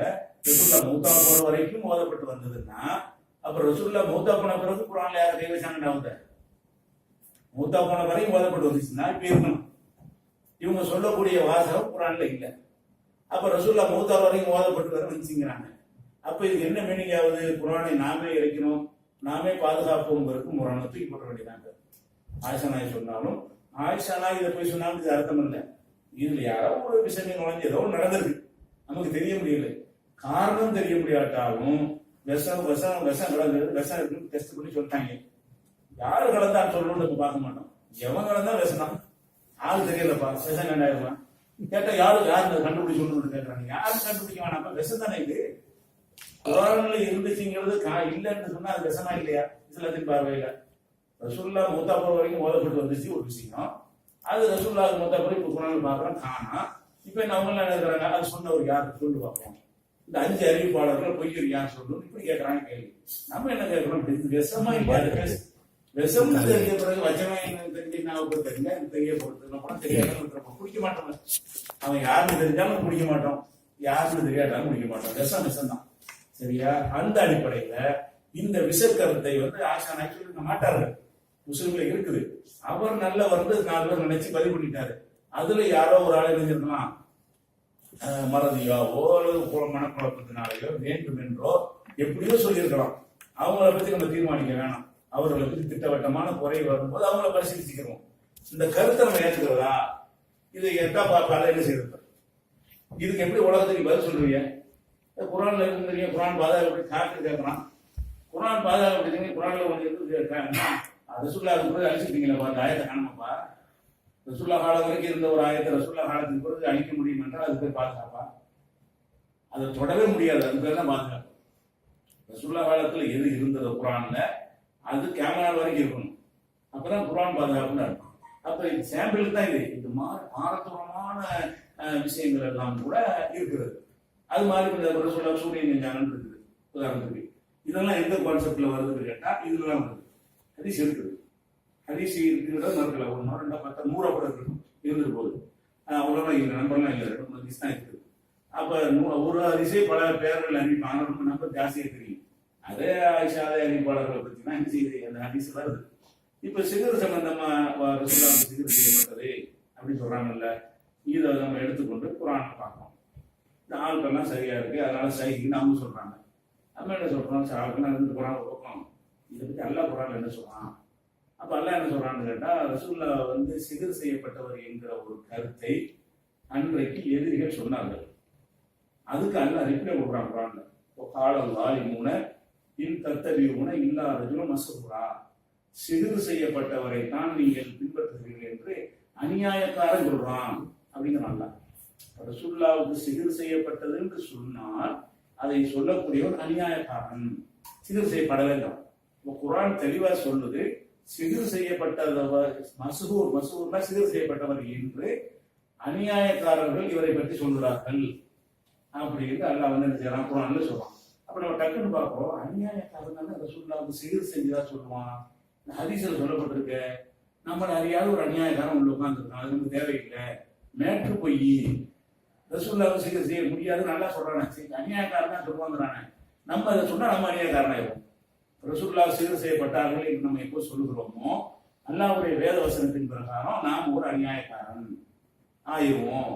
இதுல ஹதீஸ் மறுக்கிற கூட்டமாயிருக்கு, எல்லா விஷயமும் மறுக்கிறோம், வரலாற்று அடி வாங்கிட்டு கிடக்கும். ஒரு அறிவிப்பாளர் தான் அறிவிச்சிருக்கிறது. ஒரு ஹதீஸ் நிலைநாட்டுறதுக்கு நம்ம அடி வாங்கிட்டு தான் இருக்கிறோம். குரானுக்கு மாற்றம் இல்லாட்டி அது உயிரை கொடுத்து காப்பாற்றணும். ஹதீஸ்ல மறக்க மாட்டோம், ஹதீஸ் அவசியம். குரானுக்கு மாற்றப்போ குரான ஹதீஸாக கேள்விப்போம். குரான ஹதீஸாக கேள்வி ரசூலுல்லாஹ் காலத்தில் வராததை கேள்விப்போம். ரசூலுல்லாஹ் மௌத்துக்கு பிறகு குரான ஹதீஸான கேள்வி வரும் பொழுது அப்ப குரான் ஹதீஸ் சமமாக முடியும். ரசூலுல்லாஹ் காலத்துல தான் சமம், மௌத்துக்கு பிறகு சமம் அல்ல. ஏன்னா பாதுகாக்கப்பட்டது சமம் அல்ல. இது பாதுகாக்கப்பட்டபடி அது பாதுகாக்கப்படவில்லை. சரியா, பாதுகாக்கப்படலைங்கும் போது அதுல ஒரு ரிமார்க் இருக்கிறதுக்கு வாய்ப்பு இருக்கு. இந்த ஒரு அடிப்படையில இப்படியான சில ஹதீஸ்கள் இருக்குங்க. அது மாதிரி சிகரை பத்தி எல்லாம் சொல்லும் போது சிகர்னால போய்க்கலாம். மூசா நபி காலத்துல சிகர் செஞ்சாங்க. சிகர் செய்யும் போது மூசா நபி போயிட்டு அவங்க போட்டிக்கு போனாங்க. மூசா நபி பத்தி தான் சிகர் சம்பந்தமா நிறைய விஷயங்கள் குரான்ல கிடைக்குது. அதிகமா சிகர்னால மூசா நபி டாபிக் தான் வரும். அதுல என்ன செய்யறாருன்னா, அவங்க கைத்துக்கெல்லாம் போடுறாங்க. பாம்பா மாறல, பாம்பு போன்று கற்பனையான தோற்றம் ஏற்பட்டது. கையல் விலகிட்டு கையல்னா ஒரு கற்பனையான தோற்றம் ஏற்பட்டது. அன்னஹா ஹையத்தும் தசா, அது சீருகின்ற பாம்பை போல ஒரு கற்பனை தோற்றம் ஏற்பட்டது என்று அல்ல குரான்ல சொல்றான். மூசா நபி செஞ்சோம்னா அது வெளியே இருப்பான். அப்ப அது நிஜம், இது பொய். இப்போ கற்பனை அப்படி செஞ்சு மேஜிக் தான், ஏதோ போடுற மாதிரி காட்டலாமே தவிர கையறு பாம்பா மாறல. லா இஃப்லிஹு ஸாஹிரு ஹைஃபாத்தா, சூனியக்காரன் எப்படி வந்தாலும் ஜெயிக்க மாட்டான். குரான் சொல்லுது, ஜெயிக்க மாட்டானாலே சூனியத்துக்கு தாக்கம் இல்லைன்னு அர்த்தம். சூனியத்தினால் என்னை வைத்தவை வர முடியும்னா ஜெயிக்கிறான்னு அர்த்தம் ஆகும். அல்லாஹ் குரான் கூட ஜெயிக்க மாட்டான். ஜெயிக்க மாட்டானுக்கு மீனிங் என்னன்னா, அதுக்கு அந்த எந்த ஒரு தாக்கமும் இல்லை. இப்படின்ற நிறைய வசனங்கள் அதுவே தனித்தனி பார்க்கலாம். இந்த தேசிய நம்ம கூடியிருக்கிறோம். அது மாதிரியான ஒரு சில காரணங்கள்னால இந்த ஹதீஸ்லாம் அந்த மாதிரி அதில் விட்டுறணும். விட்டுட்டாட்டா இஸ்லாம் அதான் உண்மையான இஸ்லாம். வங்கியை முரண்பட வைத்து நம்பிக்கை குலைச்சி, அது நம்ம நம்பிக்கை நம்ம அதாவது சில பேர் இருக்கிறாங்கன்னா நம்பாம நம்புறோங்கிறாங்க. இந்த அஜுவா ஹதீஸ்லாம் எடுத்துட்டீங்கன்னா நம்புறவங்க நம்ப மாட்டாங்க. பேரிச்சம்பளம் அஜுவா சாப்பிட்டா விஷம் முடியாது, அந்த அது அரிசி நம்பணும்பாங்க. இந்தாங்க அஜுவா இருந்தாங்க பேரிச்சம்பளம் சாப்பிடணும் மாட்டாங்க. சரி நம்ப முடியாதுன்னா நம்ம தான் செய்வோம், நம்மளை குடிச்சு காட்டு. அப்ப நம்பிக்கை இல்லை, பொய் சொல்றாங்க. நம்ம வந்து வாயினால சொல்றாங்களே தவிர நாம இது அரிசி இல்லைன்றோம். இது அரிசி இல்லப்பா, இது எப்படிப்பா பேரிச்சம்பளத்தினால சூனியமே இல்லைன்னா அப்படி அந்த அரிசி சரியா இருக்கும் அப்படின்னு சொல்லும் போது நின்று நிற்க முடியும். ஒரு காஃபி நின்று நிற்க முடியும். இஸ்லாமிய தாவாவோட நம்மளே நாட்டிய சிந்தனைகள் ஓடிட்டு வாங்கிட்டு அதுதான் காரணம் வந்து இவங்க செஞ்ச குழப்பமா தானே. கரெக்டா சொன்னா ஓட மாட்டோம், முரண்பாடுனாலும் ஓடுறான். இந்த ஒரு விஷயத்துல நம்ம அவங்களோட என்ன செய்கிறோம், முரண்படுறோம். அதாவது அடுத்து என்ன கேட்டா, நீங்க இருக்கிற எந்த ஒரு கூட்டங்கள் எடுத்துக்கொண்டாலும் அவர்கள் செய்து வர்றாங்க இல்லையா, அதை பரிசீலனை செய்து மாற்றி கொண்டு காட்டவே இல்லை. இப்ப நம்ம வந்து உதாரணமா நோன்பு வரும்போது அபல்லாம ஓதுவா ஓதுங்க அப்படின்னு சொன்னோம் பல வருஷங்கள். அப்புறம் ஒரு சொல்லி காட்டினாங்க, அது சரியான விஷயம் இல்லைன்னு உடனே நான் தப்பா சொல்லட்டும், அதாவது சரியானது இல்லை, திருத்திக்கிறதுன்னு சொல்றோம். இப்படியாக நிறைய செஞ்சிருக்கோம். இது அவங்க முஜாஹிதில் அவங்க காலத்தில் செய்யலாம்ன்றீங்க. நாங்கள் இத்தனை வருஷமா இப்படி ஒன்றை சொல்லிவிட்டோம், அதை இப்போ தவறுன்னு கண்டுபிடிச்சோம் அறிவித்து வந்து பார்க்க முடியுமா முடிய மாட்டாங்க. அது ஒரு நாங்க சொன்னதை மாத்திக்கிற மாட்டோம். நிறைய குரான் தௌஹீத மாத்தை பொறுத்த வரைக்கும் இப்ப நேரத்து வரைக்கும் சொல்லிட்டு இருந்த ஒரு விஷயம் தப்புன்னா ரகசியமா இல்லை, பகிரங்கமா அறிவிச்சுடுவோம். பகிரங்கமா மேடையை போட்டு அறிவிப்போம், புஸ்தகத்தில் டிவியில தோன்றி பேட்டி கொடுத்து இது நாங்க தப்பாக சொல்லிவிட்டோம், இது ஹதீஸ் இப்படிதான் இருக்குது, நாங்க அதை கவனிக்கல, இதுதான் ஒரு கரெக்டான பார்வையில போறதுக்குரிய ஒரு அளவுகோல். அந்த ஒரு விஷயத்தை வித்தியாசப்படும். அதாவது பரிசீலனை செய்யணும். நம்ம என்ன சொல்லி கொண்டிருந்தாலும் இது முற்றான முடிவுண்டு ஜமாத் நினைக்கவே செய்யாது. சொல்லிக்கொண்டே இருந்தாலும் இதுல எதுவும் மாற்றம் இருக்குமா, இது ஆய்வு செய்யணுமா, நம்ம கரெக்டா தான் செஞ்சிருக்கிறோமா, வேற ஆதாரம் கிடைச்சா மாத்திக்கணுமாங்கிறதுக்கு ஆய்வு கூட்டங்கள் மாசம் மாசம் நடத்துறது ஜமாத்து. மாசம் மாசம் ஆய்வு கூட்டம் நடத்தும். ஆய்வு கூட்டம் நடத்தி இது மாதிரி கந்திஷ்டி இதெல்லாம் இருக்குன்னு நாங்களே சொல்லிட்டு இருக்கோம். அதுக்கப்புறம் அதுல ஆய்வு கூட்டம் நடத்தி அது சரியில்லை, நம்ம தவறா இருக்குது என்று அதுக்குரிய காரணமா அலசி அந்த முடிவை நம்ம அறிவிக்கிறோம். இப்படி எல்லா விஷயத்திலையுமே பரிசீலனை ஆய்வு நடத்தா நீங்க வச்சு பாருங்க. எந்த விதமா அவங்க அதை எதுல இருக்கிறாங்க, ஆனா அதுல எந்த மாற்றமும் இல்லை. தாயத்து போடலாம்ங்கிறோம், போடலாம்ட்டே இருக்கிறான், போடக்கூடாதுன்னு போடக்கூடாது இருக்கிறான். ரெண்டு பேரும் நேரம் அதை ஆய்வு செஞ்சு பரிசீலித்து ஒரு முடிவு போடுவோம்னா வரமாட்டேங்கிறாங்க. அப்ப அந்த குரான் ஹதீஸை விட அது ஒரு மது மாற்ற முடியாத ஒரு சித்தாந்தம், அது வகையப்பம். கடைசியில் என்ன வருதுன்னு கேட்டா அவர்கள் செய்வது வகிதாயிடுது. எப்படி நீ ஜமாத்து இது மாற்றம் செய்கிறேங்கிற மாதிரி என்ன செய்யறாங்க, அப்படி கொண்டு வந்துருவாங்க. ஒரு வார்த்தை எடுத்து நீங்க பேசுனீங்கன்னு சொன்னா அது வகிங்கிற ஒரு கோணத்துல ஒண்ணு. இங்க அது கிடையாது. யார் மாற்றுகள் சொன்னாலும் அவர் அறிந்து அவரை தேடி அவர் கூப்பிட விட்டு நீ ஏன் மாற்றுறது அங்க போய் சொல்ற, எங்க முன்னாடி சொல்லுப்பா, நீ ஆதாரத்தை சொல்லு, நாங்க எல்லாரும் சேர்ந்து சொல்லுவோம், நீ தப்பா சொல்ற திருத்திட்டு போப்பான்னு சொல்லி கூப்பிட விட்டு யாராச்சும் மாற்றுறது சொல்றாரு கூப்பிட விட்டணும். கூப்பிட விட்டு எல்லாருமே சேர்ந்து சொல்லுவா ஆதாரத்தை கொண்டாந்து இப்படியாக நம்ம அணுகி ஒத்த சத்துல நிப்பாட்டி வச்சிருக்கோம். கூட்டுத்தரமா நிப்பாட்டி வைக்கல, மாற்று கருத்து வந்து அலட்சியம் மாதிரி செஞ்சிடும். இப்படி ஒரு அடிப்படையில தௌஹீத மாற்றுக்கு மற்றவங்களுக்கு அடிப்படையான விஷயம் ஒண்ணு. இதான் குரான் ஹதீஸ். வகையை மட்டும் பின்பற்றது. குரானுக்கு மாற்றமா உள்ளது வகை இல்லை. குரானுக்கு மாற்றமா இருந்தால் அது வகை இல்லை. அந்த ஒரு விஷயத்தில் இருக்கும். இரண்டாவதாக இது எல்லாத்துக்கும் அடிப்படையாக மார்க்கம் சாராத ஒரு அடிப்படை என்னன்னு கேட்டா இது முக்கியமான காரணமா இருக்கிறது. நாங்கள் மார்க்கம் பின்னுக்கு போறது இல்லையா, அதுக்கு அடிப்படையாக நாங்கள் கண்டது தாறுமாறான பொருளாதார குவிப்பு.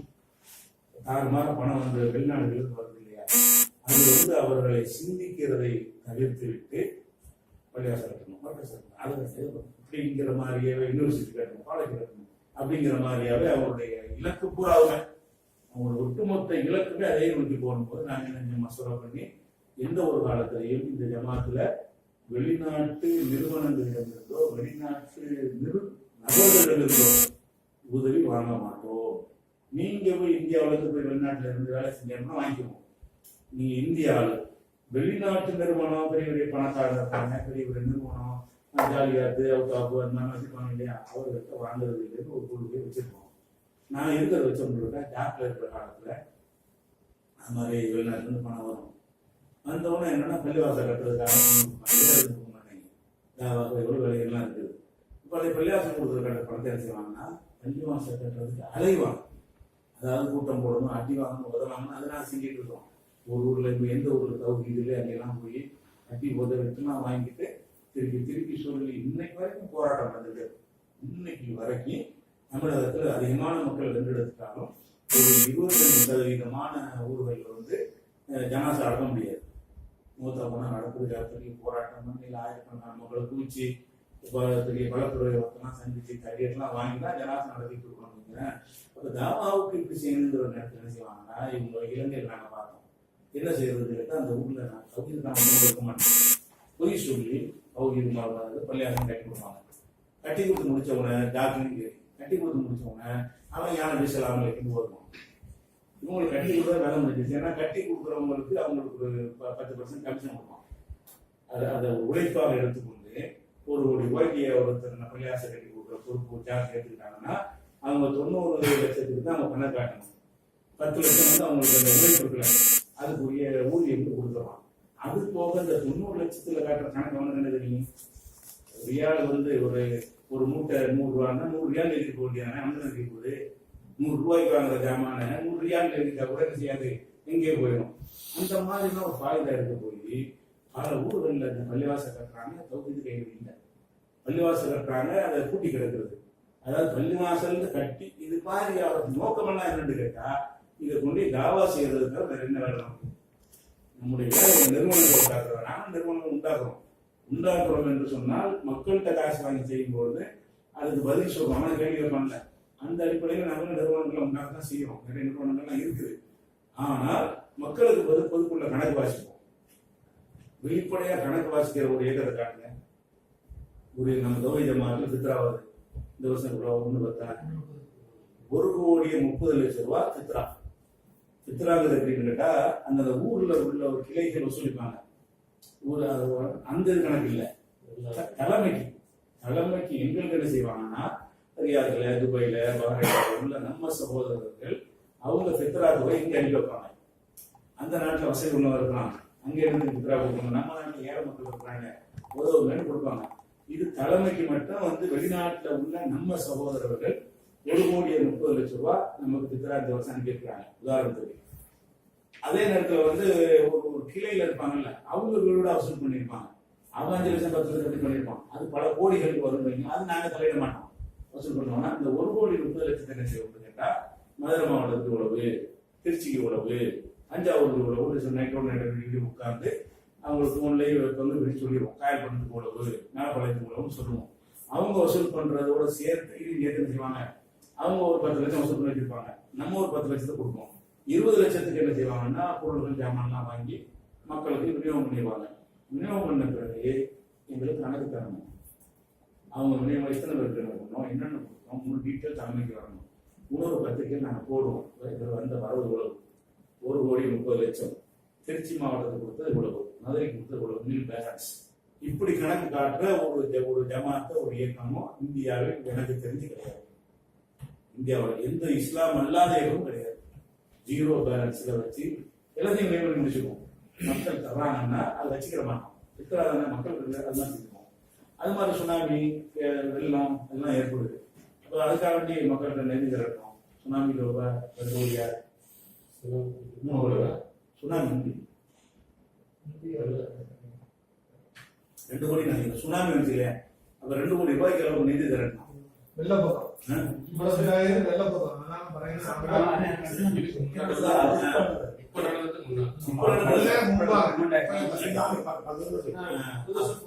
அதனுடைய கணக்குகளை கூட முழுசா வைக்கும்.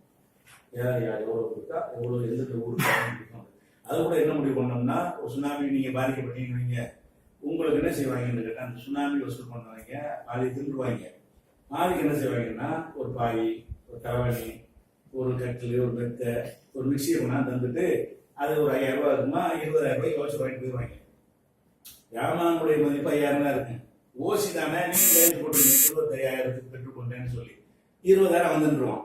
நாங்க என்ன முடிவு பண்ணோம், சுனாமி காசை காசா தான் கொடுக்க வேண்டும், பொருளா கொடுக்க கூடாது. பொருளா கொடுத்தால் ஊழலுக்கு இழந்தோம். கிளையில் உள்ளவங்களுக்கு உத்தரவு போடுறோம். நாங்களும் அப்படிதான் கொடுத்தோம். உங்களுக்கு 10,000 10,000 கேஷா தான் வாங்க தருவோம். 10,000 ஜாமான் வாங்கி தந்தா அதுல 5,000 தான் நீங்க ஜாமான் கொடுப்பீங்க, 5,000 நீங்க சாப்பிடுவீங்க. அப்ப இருக்கிற கீழே சாப்பிடுறதுக்கு வழிவகுக்கூடாதுக்காக வேண்டி மெட்டீரியலா கொடுக்கவே கூடாது. நிவாரண பொருட்கள் பொருளாக வரும், அதை கொடுப்போம். பழைய துணி அந்த மாதிரியாக மெட்டீரியலா வருவதை மெட்டீரியலா கொடுத்துருவோம். கேஷா வரக்கூடிய எந்த ஒன்றையும் கேஷாக மட்டும்தான் கொடுக்கணும். ஏன்னு கேட்டா அதுல ஊழல் வரக்கூடாது. அவ்வளவு கண்டு ஊழலுக்கு காட்டுக்களை கூட இத்தனை வருஷத்துக்கு இடம் இல்லாம நம்ம நடத்திக்கிட்டு இருக்கோம். இப்படியான ஒரு பொருளாதார விஷயத்தை நீங்க பாத்தீங்கன்னு சொன்னா 33 கோடி இப்ப வச்சு வரணும். 33 கோடி ரூபாய் எவனுக்கும் வரல. பெரிய பெரிய கட்சிக்காரன் கூட செய்ய போட்டு அதை மக்களுக்கு தெரிய சொல்லுவாங்க. எந்த கணக்கை காட்ட மாட்டோம்.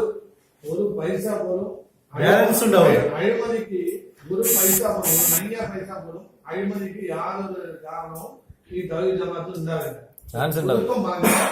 ഇവിടെ അത് ആവശ്യമില്ല. എന്ത കാലത്ത് എനിക്ക് അവർ പൈസ ആയിട്ട് കൊടുക്കുന്നോ ആ കാലത്തിന്റെ വേണ്ടിയിട്ടുള്ള പൈസ അങ്ങനെ തന്നെ കൊടുക്കും. എന്നിട്ട് നെൽ ബാലൻസ് ആയിട്ട് കാണിക്കും ആൾക്കാർ. இப்போ நிர்வாகம் பண்றோம் வைங்களேன். இப்போ நான் தலைவராக இருந்தேன்னா எனக்கு உள்ள அதிகாரம் எவ்வளவுன்னா 5000 ரூபாய் ஓகே பண்ணலாம். ஒரு செலவு பண்ணுவதற்கு ஒரு நிர்வாகி தலைவர் செயலாளர் பொருளாளர் பண்றதா 5000 தான் பண்ண முடியும். 20000 ரூபாய் செலவு வந்தால் 3 பேர் கூடும். 25000 கொடுக்குறதா இருந்தா 3 நிர்வாகி கூடி இந்த 25000 செலவழிக்கலாமான்னு சைன் பண்ணாதான் 25000 ரூபாய். தலைவர் என்ன சொன்னா நீங்க வச்சு வச்சுக்கோங்க, நீங்க 50 நாள் வச்சுக்கலாம். அந்த விளையாட்டம் கிடையாது. வேண்டியாள் கொடுக்குறது 5000 ரூபாய் கொடுக்கலாம். யாரோ ஒரு கஷ்டப்பட்டு வர்றாரா 5000 கொடுப்பான்னு சொல்றதுக்கு ஒரு அதிகாரம் நிர்வாகிக்கு இருக்குது. ஆனால் 25000 ஒரு மருத்துவத்துக்கு கொடுத்தாலும் சரி, ஒரு தேவை கொடுத்தாலும் சரி, ஒரு பொருள் வாங்குறது கொடுத்தாலும் சரி முடியாது. அதுக்கு மேல செலவழிக்கிறதா இருந்தால் எல்லா நிர்வாகியும் கூடி முடிவு எடுக்கணும். அனைவரும் கூடி 2 லட்சம் ரூபாய்க்கு பட்ஜெட் இந்த மாதிரி அமைக்கிறோம், தேவையா, ஓகே தானு எல்லாரும் ஓகே சொன்னாலும் செய்ய முடியும். அப்போ ஒரு நிர்வாகி அவன் கையில் வைத்து கொண்டு ஒரு 1000 ரூபாய் கூட இருக்க முடியும். இந்த ஜமாத்துல பணத்தை கையாளுவதற்கு இப்படி கூட்டு பொறுப்பு இருக்கிற காரணத்தினால அதுல என்ன நம்ம சுத்தமா இருக்கணும். அந்த ஊழல் வந்துட்டாலும் நாசமா போயிடும், கரப்ஷன் அது மாதிரி எல்லாம் நம்ம தெளிவா வச்சிருக்கோம். அது போக நிர்வாகத்தை அமைச்சுக்காக அந்த நிர்வாகத்தை கேள்வி கேட்கறதும் இருக்கணும்.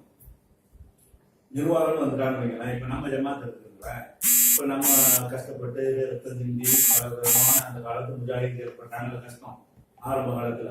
அது மாதிரி கஷ்டப்பட்டு தான் அந்த ஜமாத்து உருவாக்கப்பட்டிருக்கு. அவங்களும் பெரிய தியாகங்கள் பண்ணியிருக்காங்க. ஆரம்ப கால முஜாஹித்கள்லாம் ரொம்ப கடுமையான தியாகங்கள் பண்ணியிருக்காங்க, கொள்கை தியாகங்கள். அந்த மாதிரியான வரலாறு தான் எங்களுக்கு அது ஒரு உத்வேகமா இருந்தது. இப்போ உள்ளவங்க சரியில்லை தவிர எங்களுக்கு உத்வேகமா தான் இருந்தது. அவர் தியாகம் பண்ணி ஒரு அமைப்பெல்லாம் கட்டிடுவோம். அப்ப எங்களுக்கு என்ன வருதுன்னா, இப்ப இந்த ஜமாத்து உண்டாகின பிறகு இப்ப நான் தலைவர் நான் மக்களால் அறியப்பட்டிருக்கேன். இவர் எதுவுமே சொல்லியமா அறியப்பட்டிருக்காரு. இவர் அறியப்பட்டிருக்காருன்னு வைங்க, எங்க மனசுல என்ன வரும்னு கேட்டா, நம்ம இருந்துட்டாங்க நம்ம உண்டாகணும், சாவு வரைக்கும் நம்ம இருப்போம், அதுக்கு ஒரு 3 ஒன்றா இருப்போம், பேர் ஒன்றா இருப்போம், தம்பி ஒன்றா இருப்போம், எல்லா கட்சியும் இருக்குல்ல. இப்படிங்கிறது வருதுன்னு நான் நினைச்சேன். நம்மளா மட்டும் இதுக்கு ஒரு விதியை நாங்கள் உண்டாகணும். இந்த ஜமாத்துல தலைவர், பொதுச் செயலாளர், பொருளாளர் இவங்க 2 டைம்ஸ் தான் இருக்க முடியும்.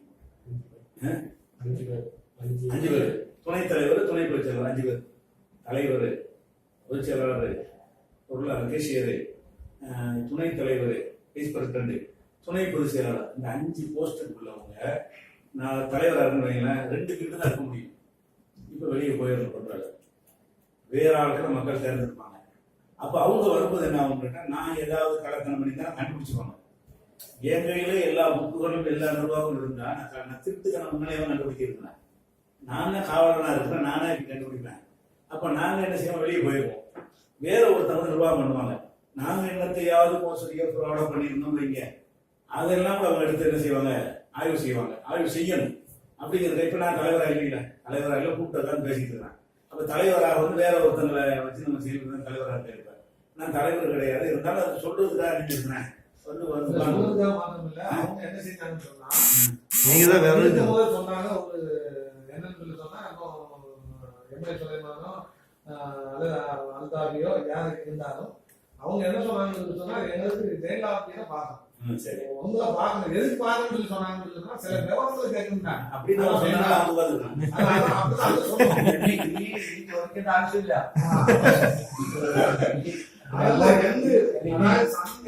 മൊത്തം പിന്നെ പറഞ്ഞു കഴിഞ്ഞു.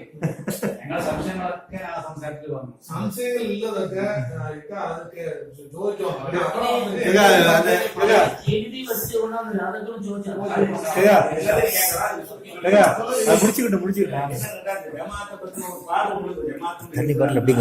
இதுல இருக்கலாமா, நானே தலைவனாக என்னுடைய லாபத்துக்கு நான் இதை பயன்படுத்தினா இதை நீங்க இருக்கலாமா? என்னுடைய லாபத்துக்கு ஜமாத்தை நான் பயன்படுத்தினா நீங்க ஏன் உழைக்கணும்? என்னுடைய சுயநலத்துக்கு அப்படி இருக்கக்கூடாது. அதுக்காக நான் என்ன பண்ணிட்டோம்னா 2 டைம்ஸ் தான் வரணும் அப்படின்னு சொல்லி அவங்க வெளியே போயிருப்பாங்க. ஒரு பீரியடுங்கிறது 3 வருஷம். அப்ப 6 வருஷத்துக்கு இருந்தாங்கன்னா அப்புறம் வர முடியாது. போயிட்டு வரலாம். ஒரு 3 வருஷம் இடைவெளி விட்டு வேற நிர்வாகம் பார்த்துட்டு அப்புறமேல ஒரு எலெக்ஷன் நடக்கும்போது முந்தி இருந்தவங்களே வரலாம். அப்ப கண்டினியூவா இருக்கும் பொழுது என்ன ஆகும்னா, அது மக்கள் தேர்ந்தெடுத்துல உட்கார முடியாது. மக்கள்கிட்ட பொதுக்குழுவை கூட்டுவோம், எல்லா கிளையில உள்ளவங்க வருவாங்க. அவங்களுக்கு ஜனநாயக முறையில் அவங்க தேர்தல் நடத்தி சொல்லுவோம். அவங்க அவருன்னு சொல்லுவாங்க. யார் அதிக வாக்கு பெறாங்களோ அப்படிதான் தேர்ந்தெடுக்கப்பட முடியும். பழைய ஆட்களை மக்கள் தேர்ந்தெடுக்க விரும்பாட்டி அதுவும் இல்லை. இப்படி வச்சிருக்கிற போது என்ன வந்து கேட்டா, நான் இது ஏன் இது என்னுடையது அப்படின்னு நான் திரும்ப நடக்க மாட்டேன். நம்மளும் வந்து வெளியே போகணும், கரப்ஷன் பண்ணிட்டு கூட நாளைக்கு மாட்டிக்கணும், அந்த பயமா வச்சிருக்கணும். எல்லாருடைய பயம் இல்லாட்டாம மனுஷனுடைய பயமாவது என்ன செய்யணும், தப்பு செய்யறதுன்னு தடுக்கணும். அந்த ஒரு அடிப்படையில் என்ன செய்யணும்னு கேட்டா, நாங்கள் என்னுடைய வாரிசுகள் சொந்தது அண்ணன் தம்பி அவங்களாம் தலையிடக்கூடாது, நானே இருந்தா என்ன செய்வேன் அப்படி செய்வேன். அது மாதிரி வந்து நிரந்தர தலைவர் வந்து சாவ வரைக்கும் நானே எழுதிக்கிடுவேன். மக்கள் நல்லா வருவாங்க, நம்ம அப்படி உருவாக்கணும், மக்கள் உருவாக்கி கொள்வார்கள். அப்படிலாம் வரக்கூடாதுங்கிறதுக்காக வேண்டி அந்த ஒரு வகையில் நாங்கள் என்ன செய்வோம், தெளிவா இருக்கணும். ஒண்ணு அது போக இந்த மாநில நிர்வாகம் இருக்கா, இந்த நிர்வாகத்துல கணக்கு வழக்கு கையாளுறாங்கல்ல, தணிக்கை குழு வச்சிருக்கோம். தணிக்கை குழு வந்து இவங்க மாநில நிர்வாகத்துக்கு விட சில விஷயங்களில் அதிகாரம் கூடுதல். அனைத்து நிர்வாகமும் மாநில நிர்வாகத்தில் இருந்தாலும் தணிக்கை குழு வந்து சில விஷயங்கள்ல அதிகாரம் கூடுதல். அவங்க என்ன செய்வாங்கன்னா, தணிக்கை குழு அது எல்லா கணக்கையும் கேட்பாங்க. எல்லா கணக்கையும் என்ன செஞ்சீங்க, ஒழுங்கா செஞ்சீங்களா வந்தீங்களான்னா அவங்க கேட்கிற நேரத்துக்கு எல்லாத்தையும் எடுத்து கொடுக்கணும். அவங்க எப்போ வேணாலும் வருவாங்க, தெரிவிச்சுட்டு வருவாங்க. தணிக்கை குழு எல்லா ரெண்டையும் போடுங்க, எல்லா பயிலையும் கொண்டுவாங்க, ஒச்சலாம் கொண்டுவாங்க, எல்லாத்தையும் கொண்டுவாங்க. நிர்வாகிகளுக்காக அவங்க பதில் சொல்லணும். மாநில நிர்வாகியா இருந்தாலும் அந்த தணிக்கை குழு ஆடிட்டிங் கமிட்டி இருக்கு இல்லையா, அந்த கமிட்டி வந்து கொஸ்டின் பண்ணுவாங்க. கொஸ்டின் பண்ணி சரியா இருந்துச்சுன்னா பொதுக்குழு கூடுல, பொதுக்குழு கூடின உடனே முதல் வேலை என்னன்னு கேட்டா தணிக்கை குழு அறிக்கிறோம். இந்த தணிக்கை குழு என்ன செய்வாங்க, நாங்கள் கணக்கை சரிபார்த்தோம், சரிபார்த்த வகையில இந்த பணத்தை வந்து தப்பா செலவழிச்சிருக்காங்க, இது செலவழிக்கப்படாமல் இருக்குது, இருந்தா குறையே இல்லாட்டி இல்லைன்னு சொல்லிடுவாங்க. குறை இருக்குமே ஆனால் அக்குவ ராணி வர மக்கள் மத்தியில போட்டு உடைச்சிருவாங்க. அந்த பவர் வந்து தணிக்கை குழுக்கு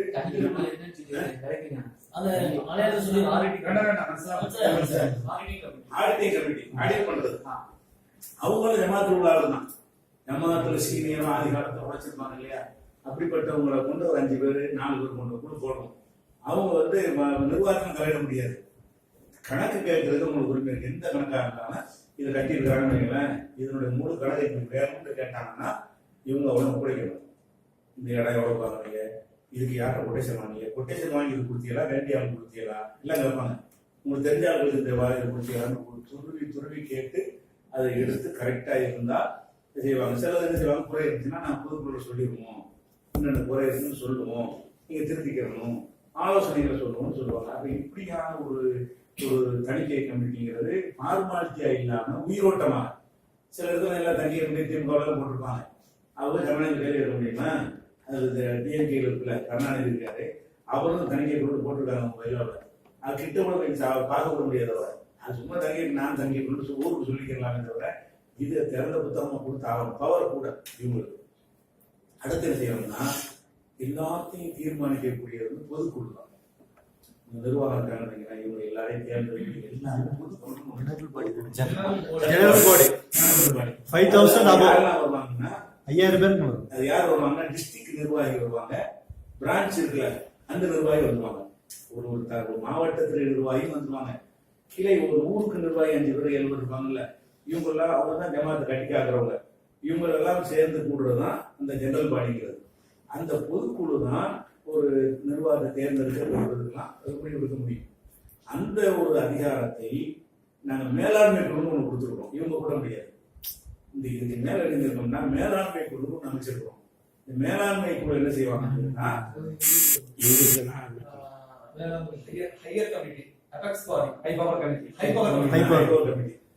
பேர் தானே,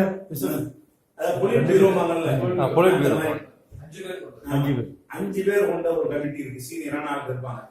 அவங்களுடைய வேலை நம்ம எதுலயும் தலையிட மாட்டாங்க. 2 விஷயம் தான். ஒண்ணு என்னன்னு கேட்டா, இவங்க 3 வருஷம் ஆச்சுன்னு வைங்களேன், 3 வருஷம் ஆனோட இவங்க பதவி விலகணும். விலகாம பொதுக்குழு கூட்டாம இழுத்தாங்கன்னு வைங்க, அவரை கூட்டி விட்டுவாரு. அந்த அதிகாரம் அவருக்கு தான் இருக்கு. இவங்க பொதுக்குழு கூட்டம் வருத்தாங்கன்னு சொன்னா அவர் என்ன செய்வாரு, தன்னால கூட்டிடுவாங்க. ஒரு மோசமான ஒரு நிர்வாகம் வந்து வைங்க, அதெல்லாம் நம்ம ஒரு தேசம் ஓட்டுவோம், எதுக்கு பொதுக்குழு கூட்டணும் அப்படின்னா நீங்களோட அலட்சியமா இருந்தாலும் மேலாண்மை குழு என்ன செய்வாங்கன்னு கேட்டா, அவங்க டேட்டா போட்டு 3ஆம் தேதி பொதுக்குழுன்னு சொல்லி அவங்க பொதுக்குழுடைய அத்தனை லிஸ்ட் அவங்க இருக்கும். உங்கள்கிட்ட அவங்களோட காப்பி இருக்கும். அனைவருக்கும் அறிவிப்பு லோகம் பண்ணி விட்டுருவாங்க. பொதுக்குழு தன்னால கூடுனா இருக்க முடியாது. கூடாம இருந்தாங்க இல்லையா, அதுவே ஒரு ரெஃபரன்ஸ் ஆகி போயிடும். அப்ப அந்த அளவுக்கு ஒரு பயம் இருக்கணும் நிர்வாகிகளுக்கு வந்து.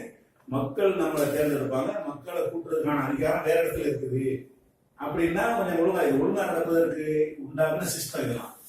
இந்த மேலாண்மை குழு தனி, தணிக்கை குழு தனி. அந்த மேலாண்மை குழுவோட இந்த பொதுக்குழு கூட்டுற ஒரு விஷயம், பொதுக்குழுவுக்கு அவர் தான் தலைமை தாங்குவார். இப்போ எலெக்ஷன் நடத்துறாருல, தேர்தல் நடத்துறாங்க, 3 வருஷத்துக்கு நடத்துவோம். எல்லா நிர்வாகிகள் மேல உட்கார்ந்துட்டு அவ்வளோ கீழே இறக்கி விட்டுருவாங்க. நிர்வாகிகள் கூட கீழே இறங்கிடணும். அந்த மேலாண்மையில் உள்ள 5 பேர் தான் உட்காந்துருப்பாங்க. அவங்க அந்த மேலாண்மை குழு தான் உட்காந்துருப்பாங்க. அந்த பொதுக்குழுல 3 வருஷத்துக்கு நடக்கிற அந்த தேர்தல் நடத்துகிற பொதுக்குழுல அப்பதான் தலைவர் யாரும் அவங்க தான் தேர்ந்தெடுப்பாங்க. எல்லாரும் கீழே இறங்கி உட்காந்துருங்க மக்களோட மக்களா. இப்படி எல்லாம் ஒரு ரூல் வச்சு ஒரு ஆதிக்கம் வந்துடக்கூடாது, யாருடைய ஆதிக்கம் வரக்கூடாது, அந்த ஒரு விஷயம் உண்டு. அது போக வந்து இப்ப ஒரு தலைவர் இருக்காரு, இவர் ஒரு குற்றச்சாட்டு வந்துருச்சு, தலைமை வந்தா தலைமைக்கு தான் வரும். இவர் வர்றதை பாக்கி வச்சுட்டாங்கன்னா நீங்க தலைமை குற்றச்சாட்டு வந்து சுலைமான் வந்து ஒரு 5 கோடி ரூபாய் மோசடி பண்ணிட்டாரு அப்படின்னு ஒரு புகார தலைமைக்கு அனுப்புறீங்க. முதல்ல அவருக்கு அந்த கடினம் வரும். அவரை பாக்கில் வச்சுட்டான்னு வைங்க, பிரச்சனை வரைக்கும் தெரியாது. புகார் யாருக்கு வருதோ தலைவர்னாலே புகார் வந்து எப்படி விசாரிப்பீங்க? அதுக்காக என்ன பண்றோம்னு கேட்டா அதை விசாரிக்கிற அதிகாரம் மேலாண்மை கொடுத்துருவோம். நீங்க தலைவர் மேல புகார்னு சொல்லி இங்கே போட்டு அனுப்பாம மேலாண்மை குழு அனுப்பிடலாம். மேலாண்மை குழு விசாரிக்கும். நிர்வாகிகள் தப்பு செஞ்சாங்கன்னு சொன்னா உடனே உயர்நிலை குழுன்னு சொல்லி 3 வரையும் போட்டுருவாங்க. தணிக்கை, நிர்வாகம், அந்த மேலாண்மை 3 பேரும் கூடி இந்த புகார் மேல வந்திருக்கிறது, இந்த கடையை சொல்லுங்க என்று விசாரித்து அது தவறா இருந்தால் அதிரடியாக நடவடிக்கை எடுப்பாங்க. நீங்க செய்வாங்க, எந்த மாதிரியான ஒரு ஆட்சியும் எடுக்கிறது அவங்களுக்கு இருக்கு. அப்படிங்கிற என்ன ஒன்று கேட்டா நிர்வாகத்தில் இருக்கிறவங்களுக்கு வந்து இறையச்சமும் இருக்கணும், சமூகத்தை பற்றிய அச்சமும் இருக்கணும். அவங்க தான் நம்ம அங்கீகரிச்சிருக்காங்க. இந்த காசு பணம் எல்லாம் அவங்களுடைய, நம்ம 1 லட்சம் மக்கள் இருக்கான்னு பெருமையா காட்டிக்கிறதுனா அவங்கள வச்சுதான்.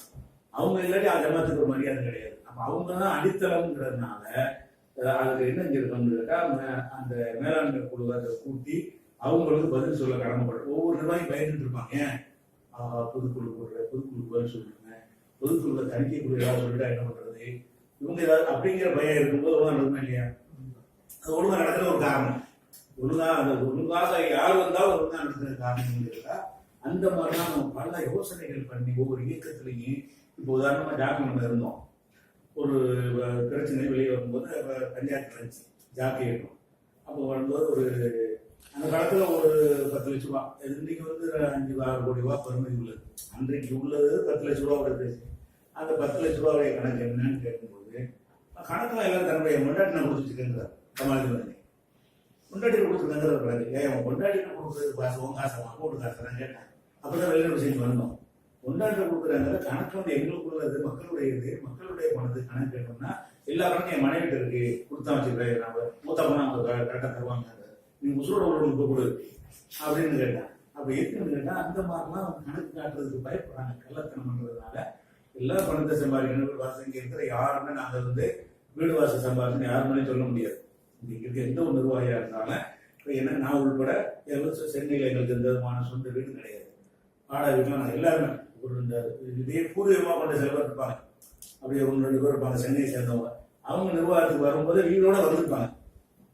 இதுல வந்து வீடு வாங்கியிருக்க மாட்டாங்க. நீங்க சென்னை ஆளா இருப்பீங்க, உங்களுக்கு சொந்த வீடு இருக்கும், நீங்க நிர்வாகத்துக்கு வந்திருப்பீங்க, அப்போ உங்களுக்கு வீடு இருக்குதான் தெரியும். நாங்க நிர்வாகத்துக்கு வந்து ஒரு நிர்வாகி சென்னையில ஒரு வீடு வாங்கிட்டாரு அப்படின்னு சொல்ல முடியாது, ஒரு பங்களா வாங்கிட்டாரு, ஒரு கார் வாங்கிட்டாருன்னு சொல்ல முடியாது. எல்லாருமே நாங்க அனைவருமே வாடகை வீட்டில் தான் இருக்கோம். அல்ல தந்தான்னு சொன்னா வாங்க தப்பு கிடையாது. அதுக்கு என்ன சொல்லணும்னா இந்த ஜமாத்தை அவன் வந்து நினைத்திருந்தால் ஒரு செகண்ட்ல நாங்க பல கோடீஸ்வரர் ஆயிருக்கோம். ஏன்னா அரசாங்கத்துல அந்த தேர்தல் நேரங்கள் அவங்களுக்கு ரேட் இருக்கு இல்லையா? அந்த மாதிரி எத்தனை பெட்டி வேணாலும் தர தயாரா இருக்கிறாங்க. அந்த ஒரு சின்னதாக காட்டி கம்பமா நாங்கள் ஆதரவு அப்படின்னு போட்டோம்னு வைக்கலாம். சில நேரங்கள்லாம் வந்துச்சு. இப்ப அந்த வாசனை இல்லையே, இப்ப அந்த வாசனை கிடையாது. யாருக்கும் ஆதரவு இல்லை. எவனுக்கு தேர்தல் வராதுன்னு, தேர்தல் ஆதரவு வராது. மக்கள் பார்த்து போட்டுக்குவாங்க. நீ நல்லது செஞ்சா உனக்கு போடுவாங்க, அவங்க செஞ்சா அவங்களுக்கு போடுவாங்க.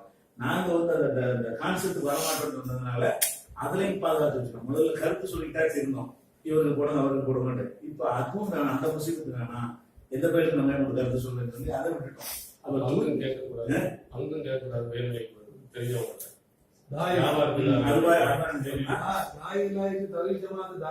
ഇരിക്കുന്നവരോ അല്ലെങ്കിൽ നിർവാഹത്തിൽ ഇരിക്കുന്നവർക്കോ ആർക്കും ഈ ചെന്നൈയിലെ ഒരു വീട് പോലും ഇല്ല. അലിമദനി പറഞ്ഞതുപോലെ, അലിമദനി അവിടെ പറഞ്ഞല്ലോ, ഈ മുജാഹിദിന്റെ മേൽമട്ടത്തിലുള്ള ആൾക്കാർ, മേൽത്തട്ടിലുള്ള ആൾക്കാർ എല്ലാവരും പണം കുഴിക്കുന്നവർക്ക്. പക്ഷെ നിങ്ങളൊക്കെ ആൾക്കാർ കേട്ടവോ ഒന്നും ഇല്ലാതിരിക്കാൻ അതുകൊണ്ട് മാർഗത്തെ പിൻപറ്റും എന്നാണ് അലിമദനി പറഞ്ഞത്. പക്ഷെ ഇവിടെ ആർക്കും ഒരു വീട് പോലും ഇല്ല, எல்லாரும் வாடகைக்கான தாமசிக்கிறது. இப்ப நான் ஒரு நிர்வாகம் வைக்கிறேன், ஆபீஸ்ல வந்து ஃபுல் டைம் வேலை பார்க்கறதா இருந்தா ஒரு லேபருக்கு ஒரு சம்பளம் தருவாங்க. வேலை பார்த்தா தான் அதை கொண்டு நான் வாழ்ந்துக்கணும். ஒரு லேபர் மாதிரி வந்து உட்கார்ந்து கணக்கு இருந்தாருன்னு அவருக்கு என்ன சம்பளமோ அந்த சம்பளம் அவர் கொடுப்பாங்க. நிர்வாகிக்காக ஆகிடுது.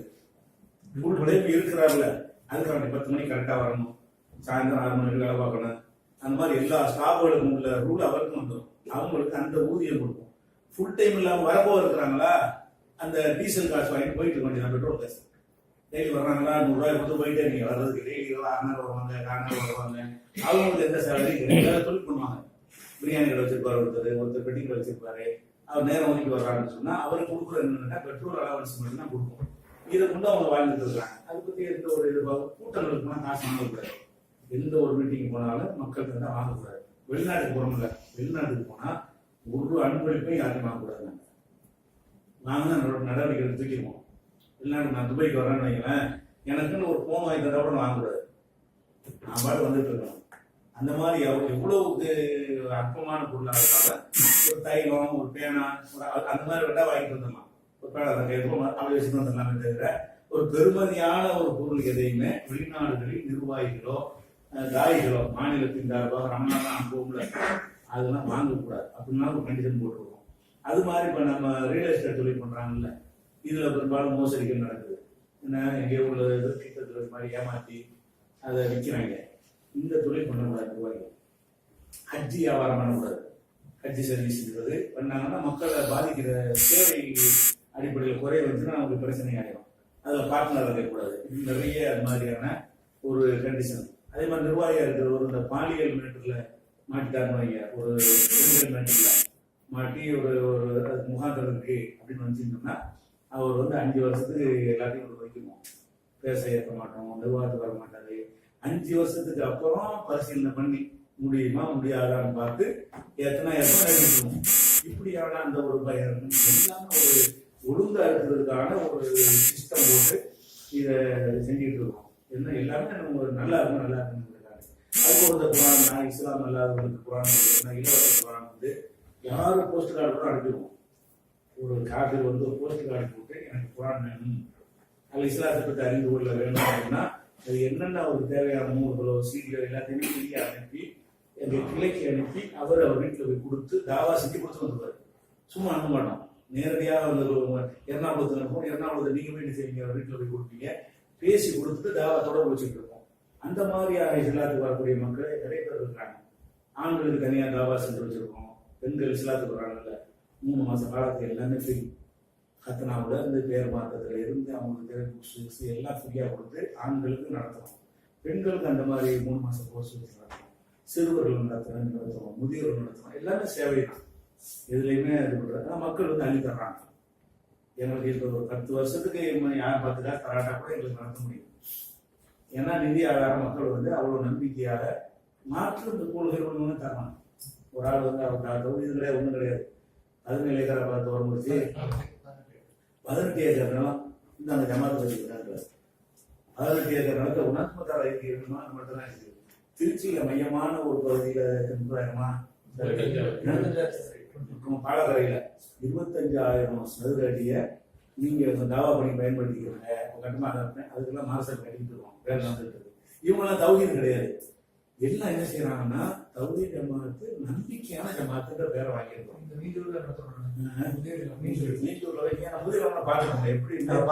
சர்வதேச தளத்துல இருக்கும். முதியோர்களை சும்மா ஒரு ஆளு 2,000 ஏக்கர் கொடுத்தாரு. அதெல்லாம் முதியோர்களும் கட்டி சோலை மாதிரி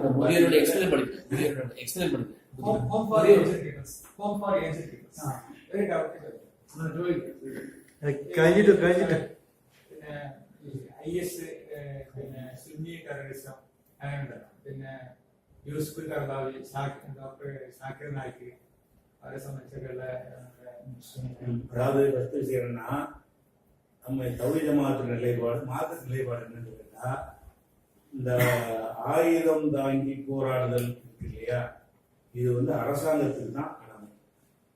போர் செய்தல் என்பது தனி குழுக்களுக்கு கிடையவே கிடையாது.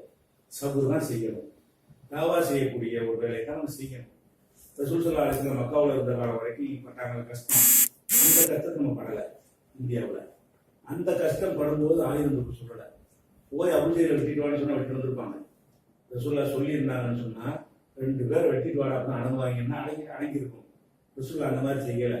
முறையிடும்போது நினைச்சாங்க, அவசரப்படாதீங்க, பொறுமையா இருங்க, எத்தனை நபிமார்கள் ரத்தம் சொல்றாங்க, நம்ம தாவாவுக்கு வந்திருக்கிற ஒரு மார்க்கம் இது, அவனை இஸ்லாத்துக்கு கொண்டு வர வேண்டிய ஒரு கடமை நமக்கு இருக்குது, பொறுமையா இருங்கன்னு ரசூல்லா சொன்னாங்க. எப்போ ஆயுதம் தூக்குறாங்கன்னா, அவங்க மதீனாவுக்கு போய் ஒரு கவர்மெண்ட் ஃபார்ம் ஆன பிறகு அவங்களுக்குன்னு அந்த கவர்மெண்ட் தான் பிள்ளைகளை காப்பாற்றணும்ல. அரசாங்கம் அமைஞ்சிருச்சுன்னா குடிமக்கள் பெண்கள் எல்லாம் பாதுகாக்கணும். அதுக்காண்டு ஒரு ஆட்சி அமைச்ச பிறகு அப்ப சண்டைக்கு வர்றோம் பாருங்களேன், அப்போ கடமையாகும்.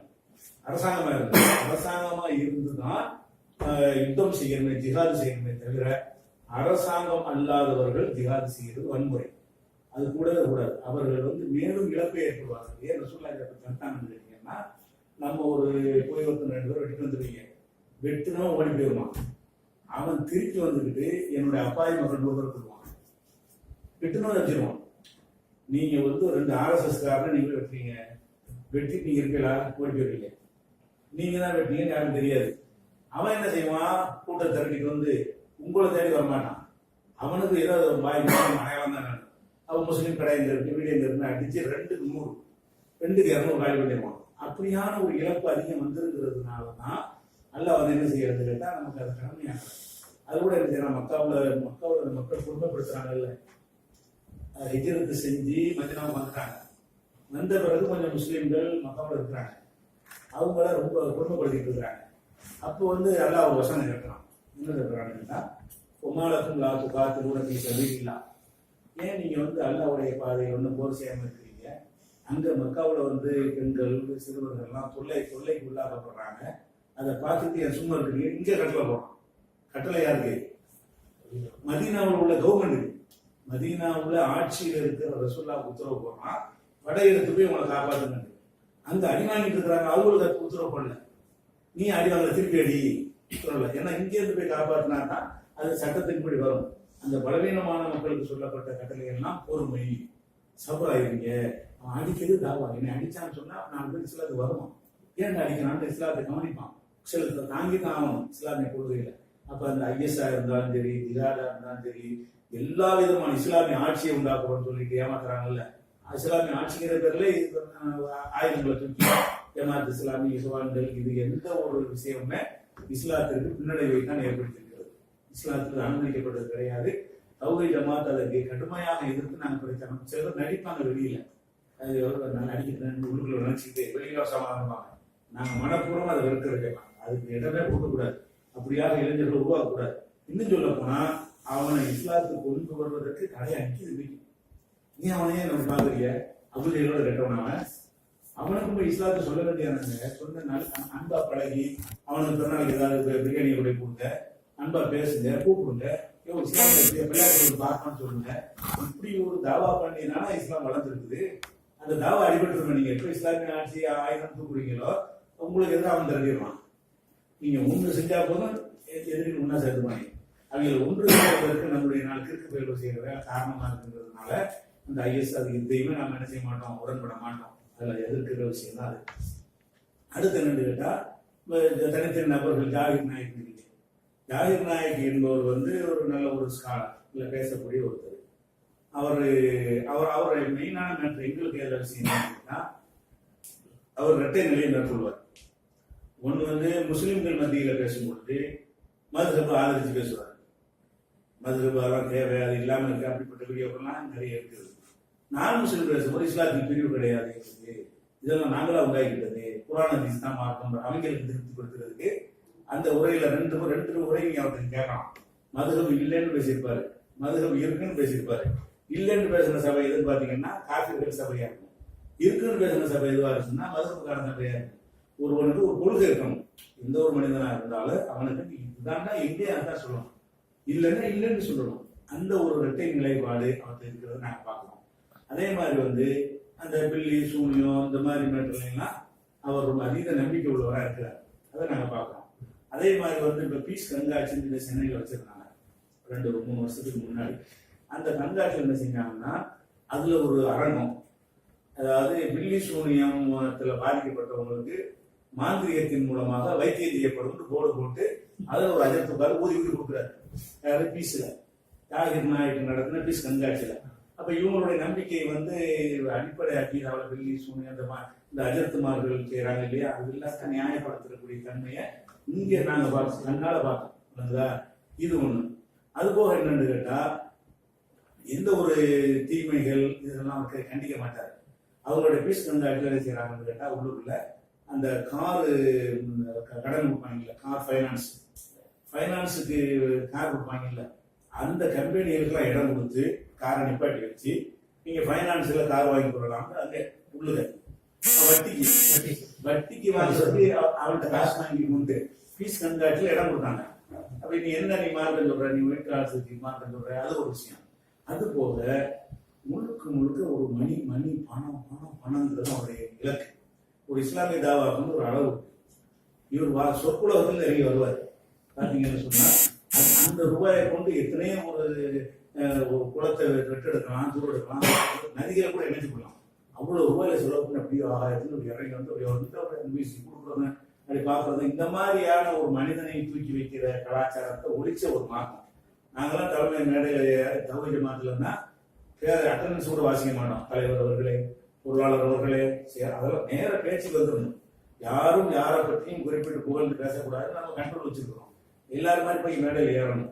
அந்த மேடையில் எதிர்த்து மட்டும் இருக்கக்கூடிய மேடை, அந்த மேடைக்குள்ள டெக்கரேஷன் அலங்காரத்தெல்லாம் பார்த்தீங்கன்னா சினிமாக்காரன் போத்துருவோம். இந்த மாதிரியான ஒரு இமேஜை தனக்குண்டு உருவாக்கி கொண்டு அப்படி செய்யக்கூடிய ஒரு காட்சி நம்ம கண்ணு மாதிரி பார்த்தோம். அதே மாதிரி வந்து அவர் நடத்துற ஸ்கூல் நடத்துறாரு அந்த பிள்ளைங்க. அப்ப அந்த ஸ்கூல்லாம் என்னன்னு கேட்டா ஒரு சாதாரண ஒரு நடுத்தர கூட கோடீஸ்வரன் கூட படிக்க முடியாது. அதெல்லாம் தாண்டி உள்ள ஒருத்தனுக்கு தான் படிக்க முடியும். அந்த அளவுக்கு ஃபீஸ் இந்த கல்விக்குன்னு சொல்லி வாங்கக்கூடிய கட்டணம் இருக்குல்ல, ஏழைகளுக்கு இவரால் எந்த ஒரு பயனும் கிடையாது. சரி, இவ்வளவு பணம் வந்து போயிடுத, இந்த பணத்தை எல்லாம் ஒரு சங்கமாக ஆக்கி பொதுமக்களுக்கு பயன்படக்கூடிய வகையை செஞ்சாரான்னு சொன்னா குடும்ப ட்ரஸ்ட் தான். அவர் பாப்பா, அவருடைய அண்ணன் தம்பி, அவருடைய பையன், அவருடைய பொண்டாட்டி, இவங்க எல்லாம் சேர்ந்து ஒரு ட்ரஸ்ட் அமைத்து அதன் பேர்ல 10,000 கோடி போட்டு வச்சிருக்காங்க. ட்ரஸ்ட்னு பேர், ட்ரஸ்ட் வரி கிடையாது. அது தப்பிக்கிறதுக்காக வேண்டிய ட்ரஸ்ட் போட்டுக்கிறது எல்லாமே அவங்களுடைய சொத்தா தான் இருக்குது. ஒரு வெள்ளத்துல பாதிக்கப்பட்டவங்க 10 காசு கொடுத்தான்னு சொல்லுங்க. ஒரு நிறுவனம் வச்சிருக்க 10,000 கோடி இருக்கு, மக்கள் தந்த ரூபாய் இருக்குது. இதுல இருந்து ஒரு ஏழை பயன்பட்டான், ஒரு வெள்ளத்துக்காக கொடுத்தோம், ஒரு மழைக்கு கொடுத்தோம், ஒரு புயலுக்கு கொடுத்தோம், ஒரு என்னமாவது தான தர்மம் செய்யறதுக்கு சாய்பாபா எவ்வளவு தேவை. அவன் 10,000 கோடி வச்சாலும் இலவச மருத்துவமனை வச்சிருக்கான். அவ்வளவு வசதிகளோட ஒரு ஏழை போய் நுழைஞ்சிட்டான்னு சொன்னா அவ்வளவு வசதிகளோட ஒரு மருத்துவமனைக்கு வர முடியும். ஆபரேஷன்லாம் வந்து ஃப்ரீ. ஒரு சாய்பாபா ஒரு செய்யற ஒரு அறப்பணியை செஞ்சிருக்காங்க. ஏழைகளுக்கு என்ன செஞ்சார். அதனாலதான் இவரை கை வைக்கும் போது பம்பாய் ஒரு கொசு கூட இவரை எடுத்து இவருக்கு ஆதரவு நிக்கல. ஒரு மக்களுடைய ஆதரவை ஒயிட்காலர்ஸ் தான் இருக்காங்களே தவிர மக்கள் அவர்கிட்ட இல்லை. ஏன் மக்கள் அவர் எதுவும் செய்யவில்லை. இன்னும் சொல்ல போனா இவர் மாட்டிக்கொண்டதோட எதனால தெரியுமா உங்களுக்கு? தீவிரவாதத்துக்கு மாட்டினாரு. தீவிரவாதத்துக்கு மாட்டல, சும்மா சொன்னாங்க. அப்புறம் விசாரிச்சு பார்த்து இல்லைன்ட்டாங்க. இப்ப மாட்டிக்கிட்டு இருக்கிறது எல்லாமே என்னன்னு கேட்டா 10,000 கோடி ரூபாய்கள் அந்நிய நாட்டிலிருந்து சட்டவிரோதமா வந்திருக்கிறது. அதுக்கு தான் மாட்டிருக்கிறாரு. மாட்டினது புறாம அதெல்லாம் போயிருக்கிறதுனால வெளிநாட்டு வராம இருக்கிறார். தீவிரவாத கேஸுக்குன்னா அது ஒரு உடைச்சிட்டு கேள்விட்டு போயிடலாம். இதை விட ஜாஸ்தி பேசுறவங்களா இருக்காங்க. நாட்டில் ஒரு கேஸே கிடையாது. பொருளாதார விஷயத்துல வந்து அவ்வளவு ஒரு பீஸ் டிவின்ற பேர்ல ஒவ்வொரு நாடா போய் சிங்கப்பூர்ல போய் இக்பால் அந்த காரணமா ஒரு தரப்பா நம்மள்ட்ட இருந்து ஆலோசனை போயிட்டாங்க. நேரம் சிங்கப்பூர் மலேசியாவோட மலேசியாவோட ஆலோசனை மலேசியா ஜவஹர்லால் அந்த 5 கோடி ரூபாய் கொடுத்துருக்காரு. பீஸ் டிவி இருந்தாரு. டிவி வேலை பண்ண போறதுக்கு 5 கோடி ரூபாய் கொடுத்தேன் அப்படின்னு என்கிட்ட சொன்னாரு. இப்படி டிவி ஆரம்பிக்க போறேன்னு 5 கோடி 10 கோடி 10 கோடி ஒரு நபத்தை வாங்கிட்டு பல 100 கோடிகளை வாங்கி கொண்டாந்து அதை என்ன செஞ்சேன்? இவ்வளவு பணத்தை வாங்கி கொண்டு வந்து என்னப்பா செஞ்சேன்? இந்த ஜமாத்துல இருந்து ஜக்காத்துன்னு சொல்லி பல லட்சம் ரூபாய்க்கு நாங்க கொடுத்துட்டு இருக்கோம். ஏழைகள் கைகள் வச்சு வாங்கி கொடுக்குறோம், கடை வச்சு கொடுக்குறோம், தொழில் வச்சு கொடுக்குறோம். இல்லாதவங்க எங்கெல்லாம் பாதிக்கப்படுறாங்களோ வர்ற பணம் வந்து நம்ம மக்கள் வந்து நம்ம நம்பி தர்றாங்க, இதுக்கு விநியோகம் பண்றது தர்றாங்க, நம்ம திங்கிறது தரல.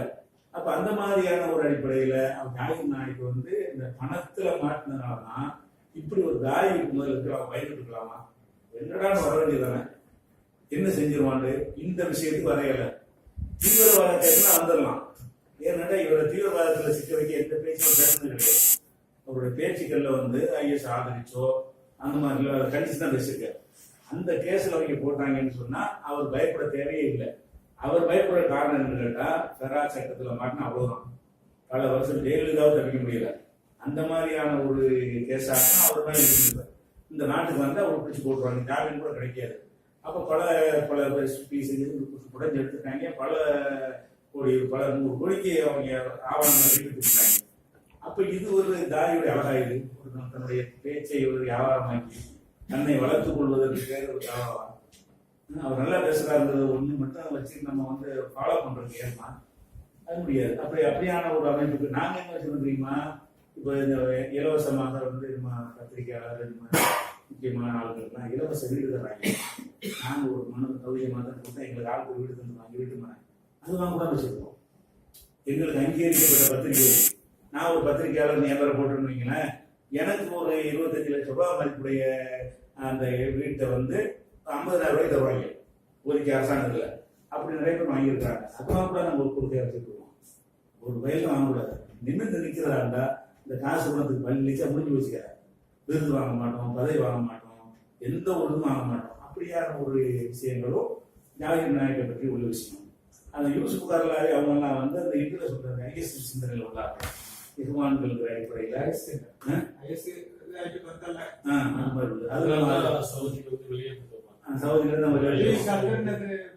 ഖത്തറിനെതിരെ അറബ് രാഷ്ട്രങ്ങളൊക്കെ ഉപരോധം ഏർപ്പെടുത്തിയില്ല.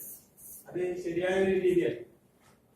சரியாக சரியில்லை. பொருளாதார தடையை வந்து வீழ்த்துகிறது சரியான கேட்கிறது.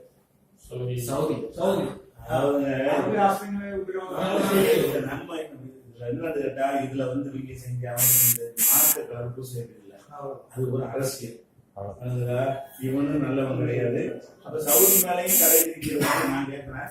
சவுதி மேலையும் தடை விதிக்கிறதுக்கு அதே நியாயம் இருக்குது, இவங்களும் இருக்குது. சவுதி வந்து சில ஆட்களுக்கு அவங்களுக்கு அமெரிக்காவுக்கு சப்போர்ட் பண்றாங்க. ட்ரம்ப் போய் சந்திக்கிறாரு. இவர் செஞ்சது இஸ்லாமியர்கள் உள்ளதா, ஈராக் மக்கள்லாம் அழிக்கிறான், அவனை போய் சந்திக்கிறாரு. முதல்ல அவனை தான் போய் சந்திக்கிறாரு. அப்ப இப்ப இவங்கெல்லாம் வந்து அரசியலுக்காக என்ன செய்வாங்க, ஏதாவது செய்வாங்க. இவங்க மேட்டர் என்னன்னு கேட்டா, இந்த யமன் நாட்டுல வந்து சண்டை நடக்குதுல, ஏமன்ல யுத்தம் நடக்குது. அதுல சவுதி பட போய் என்ன செய்யுது, நேரடியா தலையிட்டு அவங்க போர் செஞ்சுட்டு இருக்கிறாங்க. அதுல கத்தாரும் இணைஞ்சிருக்கு. எல்லா அரபு நாடுகளும் இணைஞ்ச மாதிரி கத்தாரும் இணைஞ்சு அந்த தாக்குதல்ல ஈடுபட்டு இருக்கிறாங்க. இப்படி ஈடுபட்டு இருக்கிற அந்த நேரத்தில் என்ன செய்யறாங்கன்னா, அந்த யமன்ல உள்ள தீவிரவாதிகளுக்கு சப்போர்ட்டா இருக்கிறது வந்து ஈரான், ஷியா அடிப்படையில.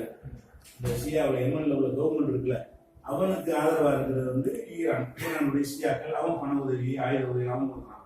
எதிர்த்து போரிடுறவங்க வந்து இவங்க கத்தாரெல்லாம் செய்யறாங்க. இந்த கத்தார் என்ன பண்றாங்கன்னா, அவங்களுடைய தொடர்பு வச்சுட்டு இருக்காங்க.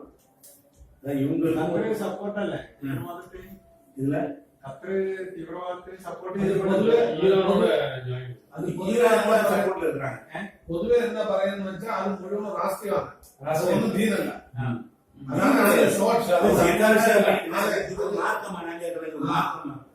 இவன் ஒரு ஆசை, இவனுக்கு போட்டிக்கு அவன் எடுப்பான், அவன் படிக்கணும் எடுப்பான். இதுல மார்க்கம் வந்தா மட்டும் பேச முடியுங்க. இதுல மார்க்கத்துக்காக செஞ்சேன்னா இவர் ஏன் பொம்பளை எல்லாம் கை கொடுக்குறாரு சவுதி மன்னர்? அது மார்க்கமா? அதை மாட்டி அதிபர் வந்தா கை கொடுக்குறாரு. நான் எல்லாம் மார்க்கத்தை மீறினவங்க. இவனும் மார்க்கத்தை மீறினா அவனும் மார்க்கத்தை மீறினாங்க. அவங்களுக்குள்ள ஒரு லோக்கல் பாலிடிக்ஸ்ல வந்துட்டு இவனுக்கு பிடிக்காது அவன் தடுப்பான், அவனுக்கு பிடிக்காது, அப்படிதான் நடக்குது. இது இஸ்லாம் ரெண்டு வருது. இல்ல இஸ்லாத்தை மேலமை செய்வதற்கு செய்யறேன்னா அதுக்குரிய காரியத்தை யாராவது செஞ்சுருக்காங்க அந்த நாட்டில் இருக்கிறவங்களா? நாங்க போய் என் சவுதியில் வைக்காருன்னா எங்களை பிடிச்சி பிளாட் பண்ணி அனுப்பிடுறோம். அதான் எங்க சவுதியில் உள்ள இஸ்லாம். எங்களுடைய கிளைகளுக்கெல்லாம் எத்தனை முட்டுக்கட்டை கொடுக்குறான். அதுதான் சவுதி இஸ்லாம். கத்தார் என்பது எங்க நாட்டுல எல்லா இடத்துலயும் அப்படிதான் இருக்கு. அதனால வந்து அவங்க மார்க்கமாக நம்ம பார்க்க வேணாம். அவங்களோட அரசியல் கருத்து சொல்லாம இருந்துட்டு போயிடலாம். போட நாயகர் ரெண்டு நமக்கு சம்பந்தம் இல்லாத ரெண்டு பேரும் சண்டை பிடிப்பாங்க இல்ல, பேசாம இருப்போம்ல. அப்படிதான் தௌஹீத் ஜமாத் இதுல வாயை திறக்கிறாங்க. உன்னை சப்போர்ட் பண்ணிக்கிட்டு நீ மார்க்கத்துக்கு போராளி மாதிரி உன்னைய காட்டுறது, இவனுக்கு சப்போர்ட் பண்ணி இவனை மார்க்க போராளி மாதிரி காட்டுறது, அது நமக்கு தேவையில்லை. அவன் எவனாவது தௌஹீத் போட கருத்தை சொல்ல மாட்டேங்குது. ஆனா ஓவரா வந்து உம்ரா கூட அடைஞ்சிடலாம். இப்ப என்னதுதான் கத்தார்காரன் வந்து ஹஜ்ஜி உம்ரா வரக்கூடாது. இதுக்கு வந்து என்ன அதிகாரம் இருக்குது? அதாவது கத்தாரும் வேற பொருளாதார நடவடிக்கை ஓகேது. ஹஜ்ஜி உம்ராவை தடுக்கிற அளவுக்கு போயிட்டு இது மாறுமா? அதை பத்தி இப்ப முடிஞ்சிருக்காங்க. ஹஜ்ஜிக்கு அனுமதி கிடையாது. மக்கள் மேல வந்து எப்படி திணிக்கிறான், அவன் கடமை எப்படி நிறைவேற்றுவான்?